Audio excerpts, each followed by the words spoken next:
এবং আপনি তো এই এলাকায় 20 বছর ধরে আছেন, তাই তো? জি 20 বছর ধরে আছেন এই এলাকায়। আপনি অনেক রোগীও দেখেছেন, আপনি বলেন। জি হ্যাঁ। এই এলাকা নিয়ে অনেক বদনাম শোনা যায়, কি ধরনের ব্যাপার স্যাপার এখানে আছে একটু বলেন তো? এই ঝিল নিয়ে বা এইসব, আমি একটু আগে বাইরে কথা বলছিলাম, শুনলাম যে এখানে একটা ঝিল ছিল, যে ঝিলে কিনা প্রত্যেক বছরই কাউকে না কাউকে প্রাণ দিতে হতো, মানুষকে মরতে হতো এখানে, এবং প্রাণ নিত রেগুলার। এবং মানে এখন আপনার মানে এটার পেছনে ব্যাখ্যা কি, বা এটা কি সত্যি না মিথ্যা, একটু যদি বলতেন আমাদেরকে। আসলে মাদানী ঝিল নবীনবাগ গোরান 1 নম্বর বাসার নিচ থেকে নিয়ে পুরো এলাকাটাই ছিল পুরাটা একটা ঝিল। আমার যে সময় এখানে প্রথম চাকরি হয়, আমি তখন থেকে এসার সময় মসজিদে আসতাম না, কেননা ভয় লাগতো। পরে আপনার ভয় লাগতো, তার মানে তো সাধারণ মানুষের অবস্থা খুবই খারাপ ছিল। হ্যাঁ, তারপর রাত্রে এসে কমিটির লোকদেরকে বললাম যে আমার এখানে থাকা রাত্রের বেলা সম্ভব না, এবং রাত্রে আসা আবার যাওয়া, আর একা একা এখানে থাকা কোনো সম্ভব না। ঠিক আছে, আপনি যে দিনের বেলা জোহর আসর মাগরিবের পরে আসার পরে যদি না পারেন আপনি চলে যান। জি। মোটামুটি অনেকদিন থাকার পরে আস্তে আস্তে লোকজন একটু বাড়তেছে। আর রাত 8টার পরে তো এদিকে মানুষ তো দূরের কথা কিছু কেউ পাওয়া যেত না। একটা জিনিস খাইতে মনে চাইলে যে দোকান থেকে আনা খাবো, এরকম কোনো সিস্টেম ছিল না। তো আমি এখানে আসা আসা যাওয়া করতাম প্রায় সময়। একদিন রাত হঠাৎ মাগরিব নামাজের পরে আমাদের এখানে সৌরাষ্ট্রের একটা বাসা আছে, রমজান মাসে তারা আমি পড়ামো, আমি পড়তে বসছি, হঠাৎ করে আমার কাছে একজন লোক গেল, বলতেছে হুজুর একটু বাসায় আসতে হবে। কি ব্যাপার? আমার একটা মেয়ে সমস্যা করতেছে, এক জায়গায় গেছিল, ওখান থেকে আসছে, আসার পরে কি আবদ্ধ বকতেছে। তার মধ্যে এখন নামাজ দেওয়া সম্ভব না, নামাজ পড়া আমি তালাওয়াত করতেছি, কখন যেভাবে আসেন তার অবস্থা খুবই খারাপ। তো আমি কি বলবো, তাড়াতাড়ি করে আসলাম, আসার পরে দেখলাম যে মেয়েটা খুব মানে গরু যেরকম জবর পরে যে ঘুমঘানি একটা আওয়াজ দেয়, ওরকম আওয়াজ দিতেছে। কানে করে ধরলাম হাতে, ধরার পরে আমাকে বলতে আমাকে ছাড়, তোর কেন আসছিস সেটা বল, তোর নাম কি, কোথা থেকে আসছিস? তো আমি এখান থেকে ওই যাওয়ার সময় সাজে গুজে খুব যাইতেছে, আমার খুব পছন্দ হয়েছে, যাই এসে এক বাসায় খানা খাইছে। খানা খাওয়ার পরে আমি তার কাছে খারাপ চাইলাম, সে আমার কিছু দিল না, এই জন্য আমি তার পিছিয়ে পিছিয়ে আবার আসলাম। তখন কিন্তু জিলার ওখান থেকে কিন্তু সাঁকু ছিল, এখানে একটু পানি হলে সাঁকু দিত, অনেক লম্বা সাঁকু। মাদানী ঝিল পর এটা এই গোড়া এলাকার মানুষ সবাই জানে যে মাদানী ঝিলের একটু পানি হলে, বৃষ্টি হলে লম্বা করে এক সাঁকু দিতে হইতো, 1 নম্বর বাসা থেকে নিয়ে একবারে নবীনবাগ পর্যন্ত। তখন এই সাঁকু থেকে মেয়েটাকে ফালা দিল, তাকে ধাক্কা দিয়ে ফালা দিছি, ফালা দেওয়ার পরে আবার উঠা বাসায় আসছে। এখন তারা আমি একটু আসর করলাম, তারপরে আমার আমাদের সময় হচ্ছে, বেশি ডিস্টার্ব করিস না, এখন চলে যাবি কেন বল। তা আমাকে খুব ধমক দিতেছে, আমি যাবোই না, আমি ওরা নিয়ে যাবো। তারপরে আমি এখন কেন ধরলাম, ধরার পরে একটু চুরাকেরাত করলাম, তারপরে আমি তারা জিজ্ঞাসা করলাম যে তোর নাম বল। নাম বলতেছে না, কিছু করবো দেখার, আমি যখন একটু সরষের তেল দিলাম চোখের ভিতরে, আমার সাথে সাথে বলতেছে ঠিক আছে আমি চলে যেতেছি। তো ঠিক আছে চলে যাবে, তোর নাম কি আগে বল। আমার বল, আমার নাম হলো কুমার। তোর কুমার, তুই যে একজন হিন্দু আর একটা মুসলমান, তুই পছন্দ করছো, এটা কোন কথা হইলো? এটা তো কোনো সম্ভব না। মুসলমানের একটা কথা ছিল, না আমি তারা পছন্দ হয়েছে, আমি তাকে নিয়ে যাবো, এটা কোনো সম্ভব না, অন্য কিছু করবি না সেটা বল। এবং আপনি শেষ পর্যন্ত তাকে ছাড়াতে পেরেছিলেন? হ্যাঁ, শেষ পর্যন্ত আমি তাকে ছাড়াই। যাওয়ার আগে যেরকম সবাই বলে যে কোনো একটা নমুনা রেখে যায় বা এরকম কিছু একটা, সেরকম কোনো কিছু কি করেছিল সে? মানে দেখা যায় না যে মানে যখন ছেড়ে যাচ্ছে তখন অনেকে বলে যে কোনো একটা গাছ ভেঙে দিয়ে যায়, হ্যাঁ, এরকম কোনো কিছু কি আপনি বলেছিলেন? হ্যাঁ ওরকম করেছি। তখন ওরা যাইতে হলে একটা অনেক সিস্টেম আছে, যাইতে হলে কিভাবে যাইতে হবে, গরু একটা হাঁটি, আর না হলে ওই পুরানা যে ঝাড়ু আছে, হ্যাঁ ওই ঝাড়ু একটা মুখে করে নিয়ে তারপর যাইতে হয়। এবং আপনি বলছিলেন যে একে ছাড়ানোর পরেও পরে আবার এসেছিল, আবার ছাড়িয়েছেন আপনি। তখন আমি তখন যাওয়ার পরে বলতেছি যে কি চলে যাবো, ঠিক আছে যখন চলে যাবি কি নিয়ে যাবি সেটা বল। অনেক কষ্ট দেওয়ার পরে সে বলতে আমি আমার 3টা থিওরি আছে, একটা হলে একটা ঝাড়ু নিতে হবে, আর না হলে গরুর হাঁটি নিতে হবে, আর না হয় যাদেরকে জিন বুঝে আসর করে, জিন বলতে তো আসলে কিছু আছে, ভূত বলতে যারা জিনের ভিতরে শয়তান, মানুষের ভিতরে এরকম যারা এই সন্ত্রাসী বা হাইজাকারের চিন্তাকারী, ওদের ভিতরে যেরকম খারাপ থাকে, জিনের ভিতরে ওরকম একটা খারাপ জাতি আছে, ওদেরকে আমরা ভূত বলে থাকি আর কি। যখন বলতেছে ঠিক আছে আমি ঝাড়ুই কামড় দিয়ে নিয়ে যাবো, তখন নিচেই খাটের উপর থেকে লাভ দিয়ে উঠছে, ওইটা ঝাড়ুর একটা কামড় দিল, দরজার সামনে এসে ফট করে ফেলে গেল। তখন সাড়ে চলে গেল। পরের দিন আবার আসলো, কি বলে আবার আজকে আবার কেন আসলে, আমি তাকে পছন্দ যাবো না। তখন আমি চিন্তা করলাম তার সাথে শরীর বন্ধের একটা তাবিজ দিতে হবে, তাকে বললাম যে সরষের তেল দিতে হবে, তাবিজ দিতে হবে, তখন তাবিজ দেওয়ার পর থেকে নিয়ে আল্লাহর মেহরবানি এরপর থেকে চলে গেল, আর আসে নাই। আচ্ছা, এই এলাকায় এরকম মানে এই যে জিন বলছেন যা বলছেন এগুলো হওয়ার কারণ কি? বহুদিন ধরে এটা কি ফাঁকা ছিল? আমি ইস্তেমাতে লাশ যে এখানে পাওয়া গেছে অনেক, প্রায় দিন লাশ পাওয়া যেত, প্রায় প্রতি বছর। এখন আপনার এই যে আমাদের নবীনবাগ মসজিদের উত্তর পাশে একটা ঝিলের মতো এখানে আছে, এখানে এখনো প্রতি বছর একটা দুইটা করে লাশ পাওয়া যায়, এখনো পাওয়া যায়? এখনো পাওয়া যায়। গত বছর একটা ছেলে পাওয়া গেছে, মাসেলে 5 আছে। যেভাবে হোক এখানে হয়তো বয়স্ক হোক বা ছেলে হোক, এখনো একটা লাশ পাওয়া যায়। গত বছর একটা ছেলে পাওয়া গেছে, মারা গেছে, 6-7 বছর বয়সের। আপনাকে অনেক ধন্যবাদ। আপনাকে আমরা আবারও ফিরে আসবো। আমাদের সঙ্গে আরো একজন আছেন যার নাম আমরা বলি নাই, আমরা তার কাছে যাবো। এবং আমরা আসলে এই এলাকায় যখন ঘোরাফেরা করছিলাম, আমরা এক চোখ দিয়ে দেখছি, আরেকজন আরেক চোখ দিয়ে দেখছি। আমাদের সঙ্গে রয়েছেন আর যে অরুণিমা, আমরা তার কাছে যাব এবং শুনবো যে এই এলাকায় আসার পরে এই সবকিছু দেখে আপনার কেমন লাগলো। একটু বলেন তো, যে মানে এই যে পুরো জায়গাটা দেখছেন, ঢিল এখন অনেকটা জায়গায় ভরাট হয়ে গেছে এবং আপনি প্রথম আমাদের সাথে আসলেন, কেমন লাগলো এই জায়গাটা দেখে? না, দিস ওয়াজ কমপ্লিটলি আনএক্সপেক্টেড আসলে। মানে আমি আচ্ছা। যখন প্রেসে আসছি তখন তো হচ্ছে মানে সন্ধ্যাবেলা জ্যাম, চারিদিকে প্রচুর আলো, মানুষ, হইচই সবকিছু। তো আমি প্রেসে বুঝি নাই যে কেমন হবে বিষয়টা। তো তারপর যখন আস্তে আস্তে রাত বাড়তে লাগলো এবং মানুষের কাছে টুকটাক ছাড়া ছাড়া গল্প শুনছি এদিক সেদিক, তার মনে হয় টু সাম এক্সটেন্ট আমার কাছে মনে হচ্ছিল যে নো, আমি কোথায় আসলাম, I mean this is well. এবং আমরা একটা বাসায় গেছিলাম ভিজিট করতে, যে বাসাটা আমরা দেখলাম যে বাঁধানো, দেখলাম তো যে দুই কোণায় হ্যাঁ, দুই কোণায় দুটা, এবং সেখানে নাম লেখা আছে যে ডিস্টার্ব। সেই আমি ওই যে মিস্টার সুমনের বাসার কথা বলছি, যে ওখানে দেখলাম যে নাম লেখা আছে, নাম বাসাটা বাঁধানো হয়েছে এবং সেখানে যারা ডিস্টার্ব করে তাদের নাম লেখা আছে ওখানে। হ্যাঁ, এরকম দুটো খুবই জায়গায়। খুবই অদ্ভুত ব্যাপার। তো এখন কি ভয় লাগছে এই জায়গায় এসে? আমি মানে আমি বুঝতেছি না, মানে ব্যাপারটা কেমন জানি। আমি আচ্ছা। খুব একটা আসলে কমফোর্টেবল মনে হয় না, কারণ হয়তো প্রবাবলি এটাকে কি ভয় লাগাবে বলে কিনা। না, আজকে তো হ্যাঁ, গতদিন ছিল হচ্ছে ফ্রাইডে 13th, আজকে আবার সুপার মুন, হ্যান ত্যান অনেক কিছু, সবকিছু মিলিয়ে আজকে মনে হয় আজকে রাতটা খুব ভালো যাবে। আমরা ওই যে জিন ছাড়ানোর কথা বলছিলাম, বিভিন্ন জায়গায় বিভিন্ন দেশে বিভিন্ন ভাবে কিন্তু বিভিন্ন ভাবে এই জিনিসটাকে ছাড়ানো হয়, এবং নিশ্চিত ডাক বলে একটা ব্যাপার আছে। আমরা সেই ব্যাপারটা শুনে আসবো। আমাদের আরো একজন আছেন, আমি তাকেই বলবো তার নামটা বলতে, এবং তিনি তার নাম বলে সেই ঘটনাটা বলবেন। এটা প্লিজ একটু যদি বলতেন আমাদেরকে। আমার নাম বিশ্বজ্যোতি। রাসেল ভাই, থ্যাংক ইউ। এটা যেটা আমরা শো শুরু হওয়ার আগে কথা বলছিলাম, হ্যাঁ। সেটা এটা কোনো বিশেষ ঘটনা নয়, বাট অনেকের কাছ থেকে, অনেক বিভিন্ন গল্প থেকে বা বিভিন্ন মানুষের মুখ থেকে এই জিনিসটা আমি শুনেছি। সেটা হচ্ছে যে গ্রামের থেকে যেটা হয় আর কি, যখন কারোর খুব বড় অসুখ করে তখন চিকিৎসা করা হয়, কবিরাজ আসেন, ডাক্তার আসেন, সবাই যখন সব চিকিৎসা শেষ হয়ে যায়, যখন আর কিছু করার থাকে না, যখন আল্লাহর উপর বা ঈশ্বরের উপর মানুষ ভরসা করতে শুরু করে, যখন ডাক্তারও এসে জবাব দিয়ে দেয়, তখন আর বাঁচবে না, বাঁচতে হবে না। হ্যাঁ, সেটাই। তখন যেটা হয় সেটা হচ্ছে শেষ আশ্রয় হিসেবে মানুষ হয়তো তখন ওঝা বা ওই ধরনের কাউকে খবর দেয়, তারা আসে এবং তারা এসে যেটা করে, তারা এসে যখন তারা গ্রামে আসে তখন গ্রামেই প্রচার হয়ে যায় যে ওঝা কিন্তু এসেছে এবং সে রাতের বেলা এরকম নিশির ডাক আসতে পারে, সো সবাই খুব সাবধান। তো নিশির ডাক ব্যাপারটা হচ্ছে এইরকম যে গভীর রাতে একটা মন্ত্র পড়া ডাব, সেই ডাবের মাথাটা কেটে দেয়া হয়, ডাবের পানি ডাবের ভিতরেই থাকে, সেই ডাব নিয়ে সে গ্রাম পরিভ্রমণ করতে বেরোয় ভোরের বেলা বা গভীর রাতে, সে একা বের হন এবং সেই খবরটা রুটে যায় সেই গ্রামে এবং তার আশেপাশের গ্রামে। এবং আপনি বলছেন যে একটা প্রভাবশালী পরিবারের পক্ষে এই জিনিসটা আরো বেশি প্রভাবশালী পরিবারের পক্ষেই সম্ভব, কারণ এটা নাকি বেশ খরচ সাপেক্ষ একটা ব্যাপার। তো সে তখন এবং গ্রামে খবর হয়ে যায় এবং মানুষ বাসায় মানুষকে সাবধান করে দেয় যে তোমার নাম যদি তোমাকে ডাকে তাহলে তুমি জানো উত্তর দিও না। তো সে তখন রাতের বেলা যখন বেরোয়, মাঝরাতে বা ভোরের দিকে, তখন সে কারো নাম ধরে, সেই গ্রামেরই কারো নাম ধরে, যে বাসার সামনে দিয়ে সে যায় সেই বাসার কেউ তার নাম ধরে কেউ ডাকছে এইভাবে শুনতে পায়, এবং আপনজনের গলা থেকে সেটা পায়। সেই ওঝা কিন্তু কাউকে চেনে না সেই গ্রামে, সে কিন্তু বাইরের বহিরাগত, সে বাইরে থেকে এসেছে এবং আপনজনের ডাক তারা শুনতে পায়। কথা বলছি, হয়তো কোনো বাড়িতে সুমন বলে কেউ আছে, সে সুমনের নাম ধরে ডাকে এবং কেউ যদি সেই ডাকের উত্তর দিয়ে ফেলে তখন যেটা হয় সেটা হচ্ছে সঙ্গে সঙ্গে সে একটা মন্ত্র পড়ে সেই ডাবের মুক্তি বন্ধ করে দেয়। আচ্ছা, তো এটা যেটা বলা হয় যে সেই লোকটির প্রাণ শক্তি সেই ডাবের পানিতে চলে আসে এবং সেই ডাবটি নিয়ে সে সঙ্গে সঙ্গে ফিরে যায়।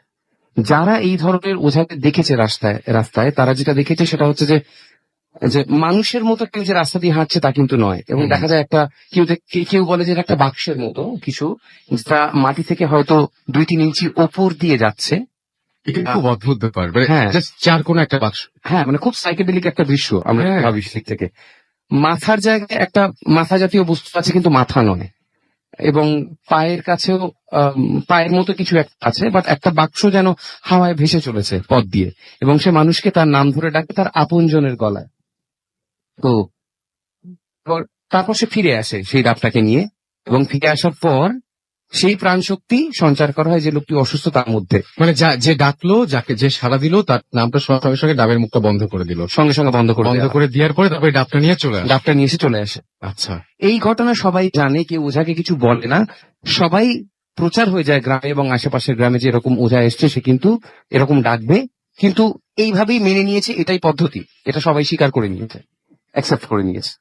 তো পরের দিন দেখা গেছে অনেকেই বলেছে যে এই লোকটি আস্তে আস্তে সুস্থ হয়ে ওঠে, যিনি নাকি অসুস্থ। পাশের গ্রামে হয়তো দেখা যায় কেউ হয়তো অপঘাতে তার মৃত্যু হয়েছে পরের দিনই, কোনো কারণে কোনোভাবে। তো এইটা হচ্ছে নিশির ডাকা। মূল গল্পটা এইরকমই, বাট বিভিন্ন জায়গায় এর রকম ফেরে হয়তো অন্য কোনো ভার্সন থাকতে পারে, বাট মূলত এইটাকেই নিশির ডাকা বলা হয়, এবং গ্রামের দিকে আজ এখনো মানুষ কিন্তু এইভাবে চিকিৎসা করায়, এবং নিশির ডাক্তার হয়তো প্রচলন এখনো আছে অনেক হয়তো জায়গায়। এখনো আছে, এবং আমরা যে জায়গায় এসেছি সেই জায়গায় আশেপাশে হয়তো এরকম ঘটনা থাকতেও পারে, খুঁটি আমরা পেতেও পারি। আমাদের কাছে বেশ কিছু SMS রয়েছে, আমরা একটু SMS পড়ি। আমরা দেখতে পাচ্ছি যে আমাদের এখানে অন্টু দেবনাথ রাঙামাটি থেকে লিখেছেন, এবং অনেক কষ্ট করে তিনি ভূত FM শুনছেন, এবং তার কাছে ভালো লাগছে, এবং এবং আমাদেরকে লিখেছেন অ্যাডভোকেট পিন্টু যে তিনি ভূত FM অনেক পছন্দ করেন, এবং মাসুম ভাইকে এটা জানিয়েছেন আমাকে এবং মাসুম ভাইকে। রুহুল আমিন আমাকে বলেছেন, ঘাটাইল টাঙ্গাইল থেকে SMS করেছেন, আমি নয়ন মিরপুর 1 থেকে শুনছি, তিনি লিখেছেন। সালমান আমাদেরকে শেখপাড়া রাজশাহী থেকে SMS করেছেন, এবং আজকের গল্পে তিনি এখনো পর্যন্ত আমার একটা ভয় পাননি, বাট তিনি শুনছেন আমাদেরকে। রেজা আমাদের SMS করেছেন, এবং ফার্স্ট এবং সেকেন্ড স্টোরিটা তার কাছে অনেক ভালো লেগেছে, এবং আমাদেরকে লিখেছেন সিদ্দিক খান জুরাইন থেকে, আমাদের কিছু হিমেল পান্ডে লিখেছেন নদ্দা থেকে, খুলনা থেকে আনোয়ার এবং তার ওয়াইফ আফরিন রেগুলার আমাদের SMS করেন, আজকেও করেছেন, এবং আমাদেরকে দেখতে পাচ্ছি সুমন জ্যাকসন এখানে SMS করেছেন, তিনি SMS করেছেন হাসনাবাদ কেরানীগঞ্জ থেকে। আমাদেরকে মিজান SMS করেছেন, এবং আমাদেরকে SMS করেছেন অমি। এছাড়া আমাদেরকে সোহান রাজশাহী থেকে SMS করেছেন, আমাদেরকে গাজদি সৈয়ব SMS করেছেন, SMS করেছেন আমাদেরকে দেখতে পাচ্ছি সোহান সহ আরো আগে। আপনি যদি SMS করতে চান তাহলে মোবাইলের মেসেজ অপশনে গিয়ে টাইপ করুন ফুর্তি, FORTI ফুর্তি, স্পেস দিয়ে করে আপনার নাম, স্পেস দিয়ে আপনার মেসেজ পাঠিয়ে দিন 940 নাম্বারে। আমরা একটা ব্রেকে যাবো, তবে তার আগে একটু ফেসবুক দেখতে হবে আমাদেরকে, এবং ফেসবুকে অনেকেই কমেন্ট করছেন। রেডিও ফুর্তি যে ফেসবুকটি রয়েছে সেইখানে আপনি যদি কমেন্ট করতে চান তাহলে চলে যান www.facebook.com/radio.furti। এছাড়া আপনি চলে যেতে পারেন www.facebook.com/bhutfm.russell, এবং সেখানে গিয়ে আপনারা কমেন্ট করতে পারেন। আমরা আরো একবার আপনাদের জানিয়ে দিই, আমরা কিন্তু ঢাকার বাইরে এসেছি, এখন আছি আমরা ঢাকার মধ্যেই বলা যেতে পারে, বেশ দূরে একটু আমাদের স্টুডিও থেকে। গোরান মাদানী ঝিল এখানে এসেছি, এবং যে জায়গাটা নিয়ে অনেক অনেক অনেক ধরনের ঘটনা প্রচলিত আছে, এবং এখানকার যারা এলাকাবাসী তারা আমাদেরকে অলরেডি অনেক ধরনের ঘটনা বলেছেন, এবং আমরা সে সমস্ত ঘটনা এক একে আপনাদের সাথে প্রচার করার চেষ্টা করব। এবং আমাদেরকে দেখতে পাচ্ছি যে HM রোহান লিখেছেন, আজ আমি ভয় পাবার জন্য তৈরি, আমি ভয় পেতে পছন্দ করি। রাস্তুল ভাই, আচ্ছা এটা ফেসবুক পড়ছি কিন্তু, আমাদেরকে রাজবীর রহমান লিখেছেন যে আমি এই এলাকারই বাসিন্দা, আপনি কোথায়, আপনি চলে আসেন আমাদের এখানে। জাহিদ পারভেজ আমাদের লিখেছেন যে আচ্ছা আমার তো মনে হচ্ছে আচ্ছা জমবে, আচ্ছা আমার তো মনে হচ্ছে যে আচ্ছা তিনি এখনো মজা পাচ্ছেন না, সেটা তিনি জানিয়েছেন। আচ্ছা আমাদেরকে এখানে দেখতে পাচ্ছি দুইজন কাজিন একসাথে আমাদের শুনছেন, তিনি হচ্ছেন সামিয়া আরিফিন অধরা। আমাদের এখানে দেখতে পাচ্ছি আরো এখানে কমেন্ট করেছেন ইমন, এছাড়াও আহমেদ ইমতিয়াজ অভি, এছাড়াও আমাদেরকে সিফাত রাজ, রাহাত হোসেন, ফারহান, HM রোহান সহ আরো অনেকে আমাদের এখানে কমেন্ট করেছেন। এবং আপনি যদি কমেন্ট করতে চান তাহলে তো ফেসবুকের অ্যাড্রেসটা বলে দিন। আগে ছোট্ট বিরতি যাবো, বিরতির পরে আবারও ফিরে আসবো। সেই পর্যন্ত আমাদের সাথে থাকুন। স্টে টিউনড টু রেডিও ফুর্তি এন্ড ডোন্ট স্টপ দ্য ফুর্তি। Bhoot FM. The night comes alive with rhyming songs.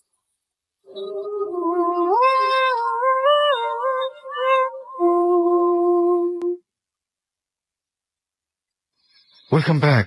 সবসময় রেডিও ফুর্তি 88.1 FM, বাংলাদেশের সর্ববৃহৎ রেডিও নেটওয়ার্ক। আমি রাসেল আছির সাথে এবং আমার সাথে রয়েছে মাসুম এবং আজকের অতিথিরা।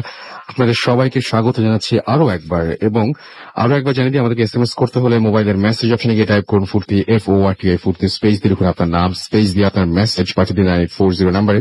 আমাদের যদি ইমেইল করতে চান, আমাদের ইমেল অ্যাড্রেস হচ্ছে bhutfm@radiofurti.fm, which is BHWTFM@RADIOFORT.FM। আপনার নাম, ঠিকানা এবং ফোন নাম্বার সহ আপনার জীবনে ঘটে যাওয়া সেরা ঘটনাগুলো পাঠিয়ে দিন আমাদের কাছে। এবং যদি আমাদেরকে ফেসবুকে আপনারা আমাদের সাথে কানেক্টেড থাকতেন, তাহলে চলে যান www.facebook.com/radio.furti, www.facebook.com/bhutfm.russell। আমরা চলে যাচ্ছি আমাদের বন্ধু গ্যারাজের প্রথম অতিথির কাছে।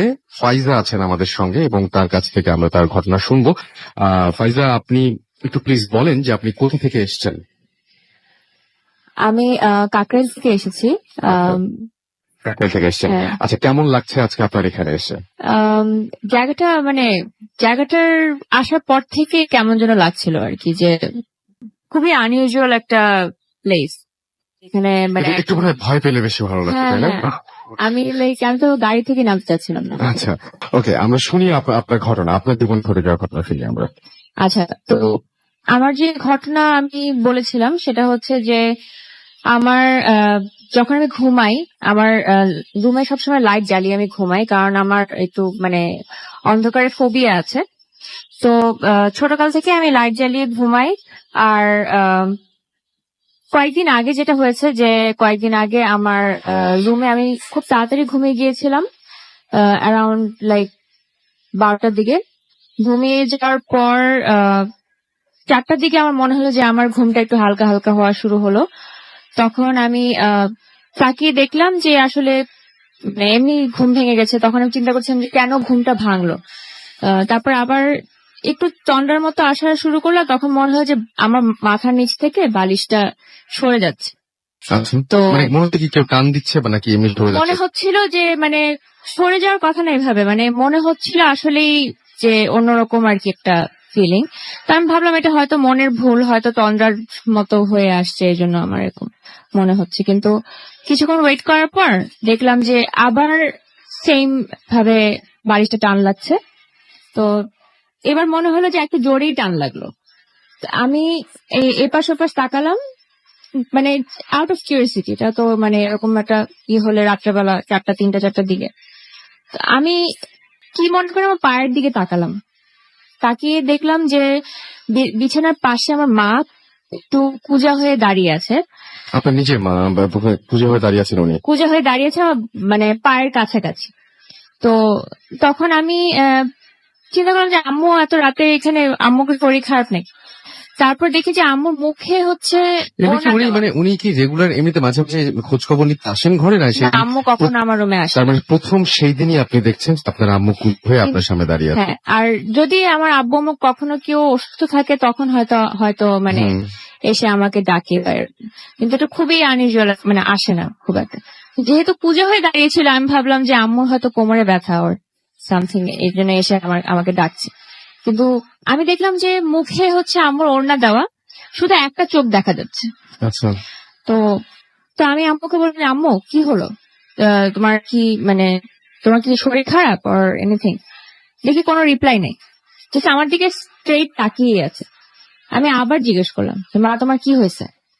দেন দেখি কোনো মানে রিপ্লাই নেই, জাস্ট স্ট্রেট তাকিয়ে আছে। তখন আমার মনে হয় যে এটা তো আম্মু না, মানে আম্মুর মতো চোখ না। হ্যাঁ, এটা আম্মুর চোখ না। এন্ড এভাবে আনইউজুয়াল হয়ে থাকে। আমি মেক শিওর করেছি যে আমি ঘুমাচ্ছি না। আমি তাকালাম, কিছুক্ষণ তাকানোর পর আমি এত ভয় পেয়ে গেছিলাম যে কি করব চিন্তা করছিলাম। তারপরে আমি জাস্ট ভয়ে চোখ বন্ধ করে আমি জাস্ট আয়াতুল কুরসি পড়লাম। পরে তাকিয়ে দেখি যে কিছু নাই। আর পুরা রুমের মানে এনভায়রনমেন্টে এমন হয়ে গেছিল যে মনে হচ্ছে যে আসলে খুব লাইক ভারী ভারী টাইপের, লাইক খুবই ভয় লাগছিল। মনে হচ্ছিল যে এখন আমি আর ঘুমাতেই পারবো না। আচ্ছা, এবং ওই বাসায় তো কয়েকদিন পরে আপনার সাথে আরেকটা ঘটনা ঘটলো, তাই না? মানে আপনার সাথে এবং আপনার আম্মুর সাথে একই সাথে ঘটেছে ঘটনা অলমোস্ট। আচ্ছা, কি হয়েছে? এটা আরো আগের কাহিনী, মানে আগের কাহিনী। হ্যাঁ, তো ব্যাপারটা যেটা হয়েছিল যে আমরা ফ্রেন্ডরা মিলে হচ্ছে যমুনা রিসোর্টে গিয়েছিলাম ঘুরতে। একটা ডে লং একটা পিকনিক টাইপের ছিল।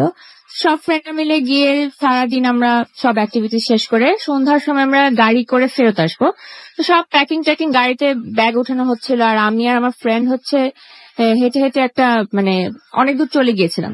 আর ওখানে তো অনেক জঙ্গলের মতো আছে একটা সাইডে, তো আমরা হাঁটতে তো ওই পর্যন্তই চলে গেছিলাম। ওটা একদম সন্ধ্যার টাইম হয়ে গিয়েছিল, মানে আজান মাগরিবে আজান পড়বে এরকম। তো হাঁটতে হাঁটতে কিছুক্ষণ পরে আমার ফ্রেন্ডটা বলে যে জায়গাটা কেমন জানি লাগছে, আমরা ব্যাক করি। ব্যাক করি বলার পর আমারও মনে হলো যে কি জন্য একটা মানে অস্বস্তি লাগছিল আর কি ওই জায়গাটা থাকতে। তারপর আমরা ব্যাক করলাম। ব্যাক করার মোমেন্টে সে আমাকে বললো যে আমি আর নাকে কোনো স্মেল পাচ্ছি না। হঠাৎ করে? হ্যাঁ, ওর এই সেন্সটাই মানে কাজ করছে না, কোন স্মেল পাচ্ছি না, আর কেমন যেন মানে ওর কাছে উদ্ভট লাগছে। আর আমারও কিরকম আর্টিফিশিয়াল লাগছে। আর তারপরে আমরা ব্যাক করলাম বাসায় ব্যাক করার পর যে যার বাসায় চলে গেলাম। ওই দিন রাতেই আমি যখন ঘুমাতে গেলাম তখন মানে হঠাৎ করে কারেন্ট চলে যায়। আচ্ছা। শুয়ে পড়ার পর কারেন্ট চলে যায়।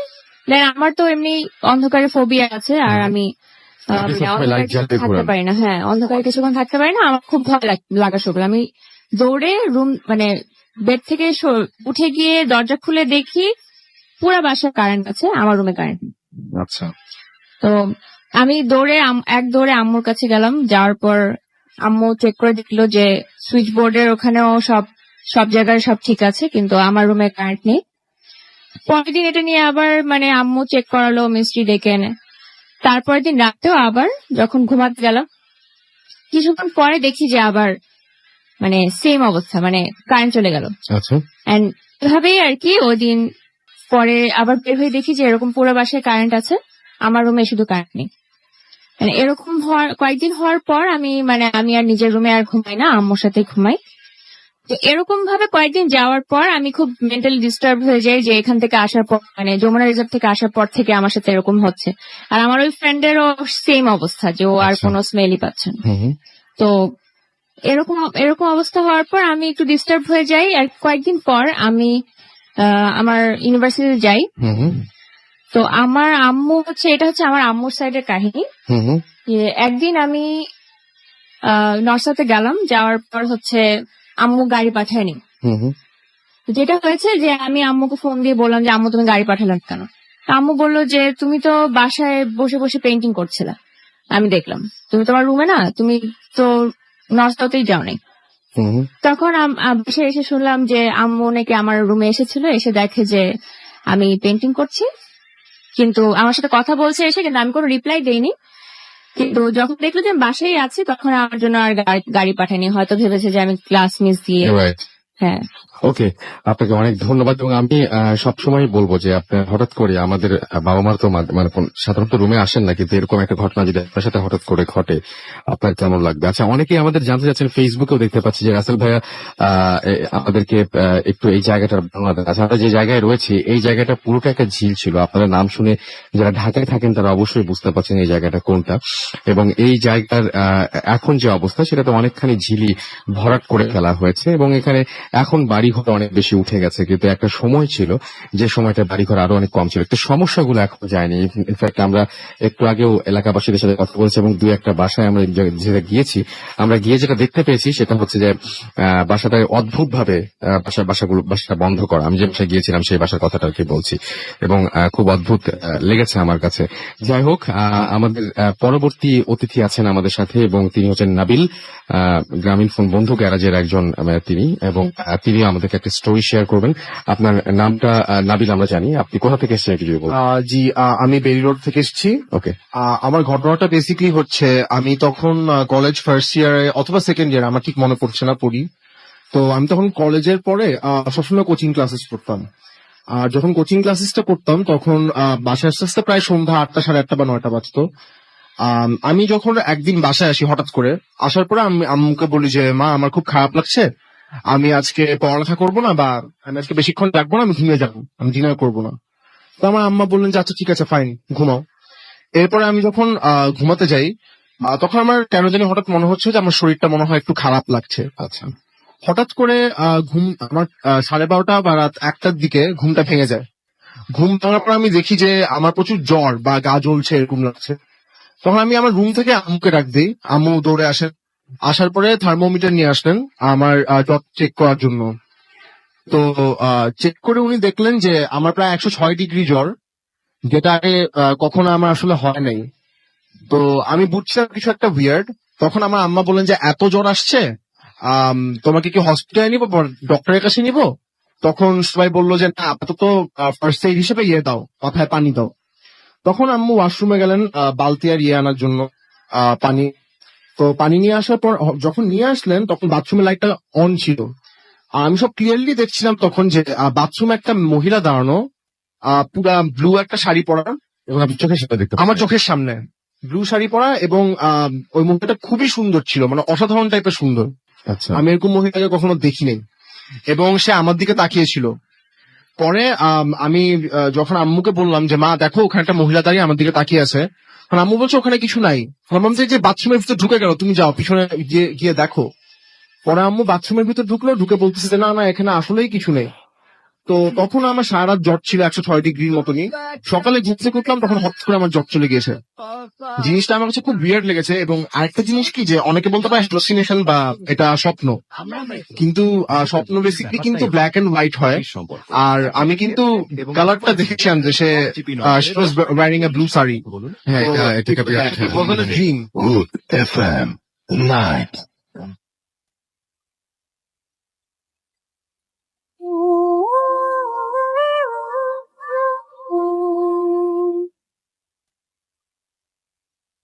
ওয়েলকাম ব্যাক, শুনছেন সব সময় রেডিও ফুর্তি 88.2 FM এবং আমি রাসেল আছির সাথে।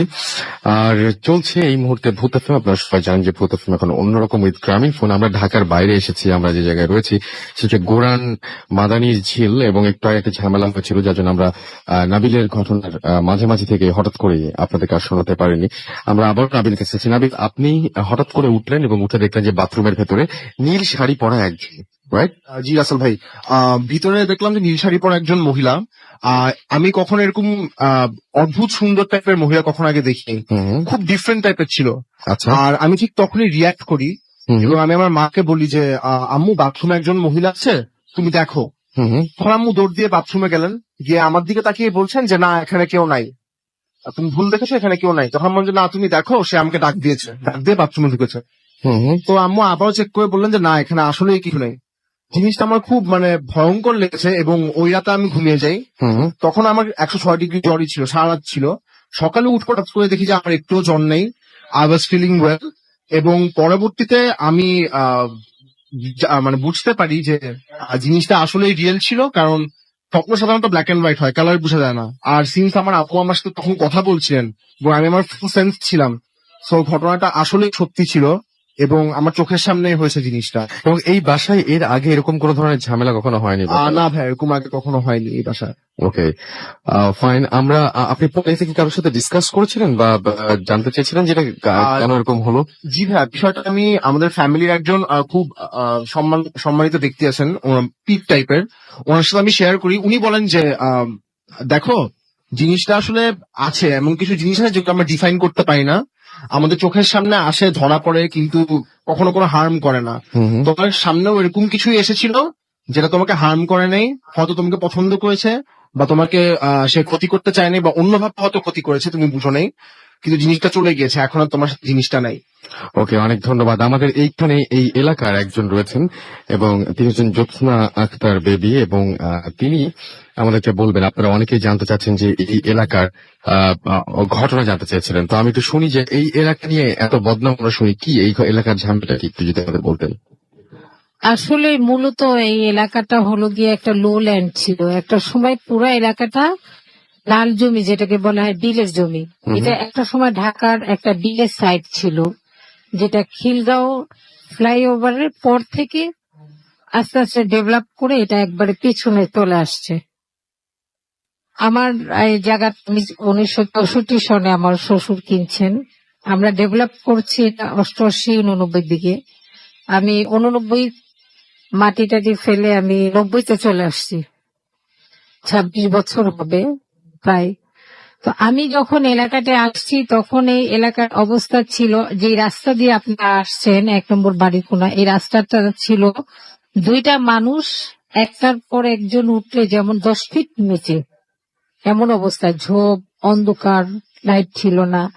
এবং ঝিলটা তৈরি হয়েছিল মূলত এটা মাটি কেটে ঢাকা যে স্টেডিয়ামটা, এই ঝিলের মাটিটা যেটা বঙ্গবন্ধু স্টেডিয়াম করা হয়েছে ওখানেই ভরা হয়েছে। এবং কিন্তু এই এলাকা নিয়ে এত কথা শোনা যায় কেন? এই এলাকা কি তো মানে ঝামেলাগুলো কি ছিল? সাধারণত আমরা কি এটা কি দেখতে সবাই চাই জানি এখানে? যে বিল এরিয়াটাই ঝামেলাটা বেশি থাকে, মানে জিন অথবা আমরা ভূত বলতে যেটা আখ্যা দেই, সেটা কি এখানে আছে? এরা তখন থেকে ইভেন এখনো আছে। যেটা আমি প্রথমে অনুভব করি, এটা আপনার 2004-এ আমার ছোট ছেলে তখন 2 মাস বয়স। আমি সামাজিক কাজ করি এবং এলাকায় কোনো ঝামেলা হলে আমাকে বের হইতে হয়। অনেক সময় আমি একটু ছোটবেলা থেকে একটু সাহসী, যেহেতু আমি খুলনায় বড় হয়েছি মফস্বল শহরে গ্রামে, সে আমার ওই সাহসটা আছে। কেউ রাত্রে আওয়াজ হলে আমি বের হয়ে যাই, এটা আমার একটা অভ্যাস হয়ে গেছে যে কেউ বিপদে পড়লো কিনা। স্কুল লাইফ থেকে আমি ষষ্ঠ ছিল। তো একদিন আমি রাত্রে দেখি যে আমার মনে হলো তখন চতুর্দিকে পানি। আমাদের এই এলাকা ওই বন্যার সময় অথবা বর্ষা হলে জোয়ারের পানিটা চলে আসতো এদিকে টঙ্গী এরিয়াটা, পুরা এরিয়া মনে হতো যে আমাদের বাড়িগুলি নদীর মাঝখানে একটু একটু করে যে ঘরগুলো এমনই লাগতো। তো তখন আমরা চলাফেরা করতাম শাখো দিয়ে। শাখোটা ছিল আপনার একটা শাখো ক্রস করে, ডাবল না, ওখান থেকে। তো 4টা শাখোর মুখ যেখানে আসছে এই কর্নারের বাড়িটা ছিল আমার। আমি বের হয়ে আমার মনে হইলো যে 2টা ছেলে এবং একটা মেয়ে। আমি আমার বাসার গেট খুলে দেখছি যে 2টা ছেলে একটা মেয়ে কথাবার্তা গুম গুম গুম গুম চেঁচামেচি করতেছে। কিন্তু সিচুয়েশনটা মনে হইলো, হয়তো আমি ভাবছি যে হয়তো এটা গার্মেন্টস থেকে কাজ করে আসছে, এই মেয়েটাকে একটু ডিস্টার্ব করতেছে। কিন্তু আসলে বিষয়টা আমি পরে পরিষ্কার হলাম যে এটা ভুল। যেহেতু আমি ওইভাবে বিপদগ্রস্ত মানুষের হিসেবে বার হই, আমাকে ওইটা ইয়ে করে অবস্থার উপর আসলে ওখানে কেউ ছিল না। না, আসলে ওটা অন্য কিছু ছিল। আচ্ছা। আমি যখন ওদেরকে দেখলাম, আমি আমার দরজার থেকে ওরা যেখানে দাঁড়িয়েছিল এখানে আসার থেকে বেশি হলে আমার 3টা মিনিট সময় লাগছে। আমি জোরসে জোরসে চলে আসছি।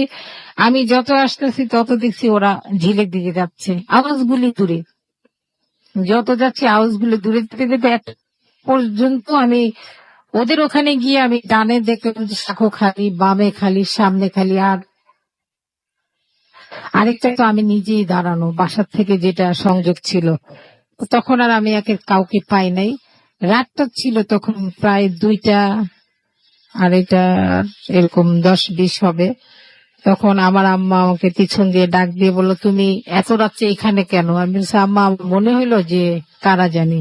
আম্মা ওখানে অনেক কিছু দেখছে, উনি বলছে যে কারা, এটা তো তুমি বুঝতে পারছো, তুমি যেহেতু এগুলি করো তোমাকে ওইভাবে শব্দ করে বের হয়ে নিয়ে আসছে, বাচ্চা ছোট আর বের হয়েও না।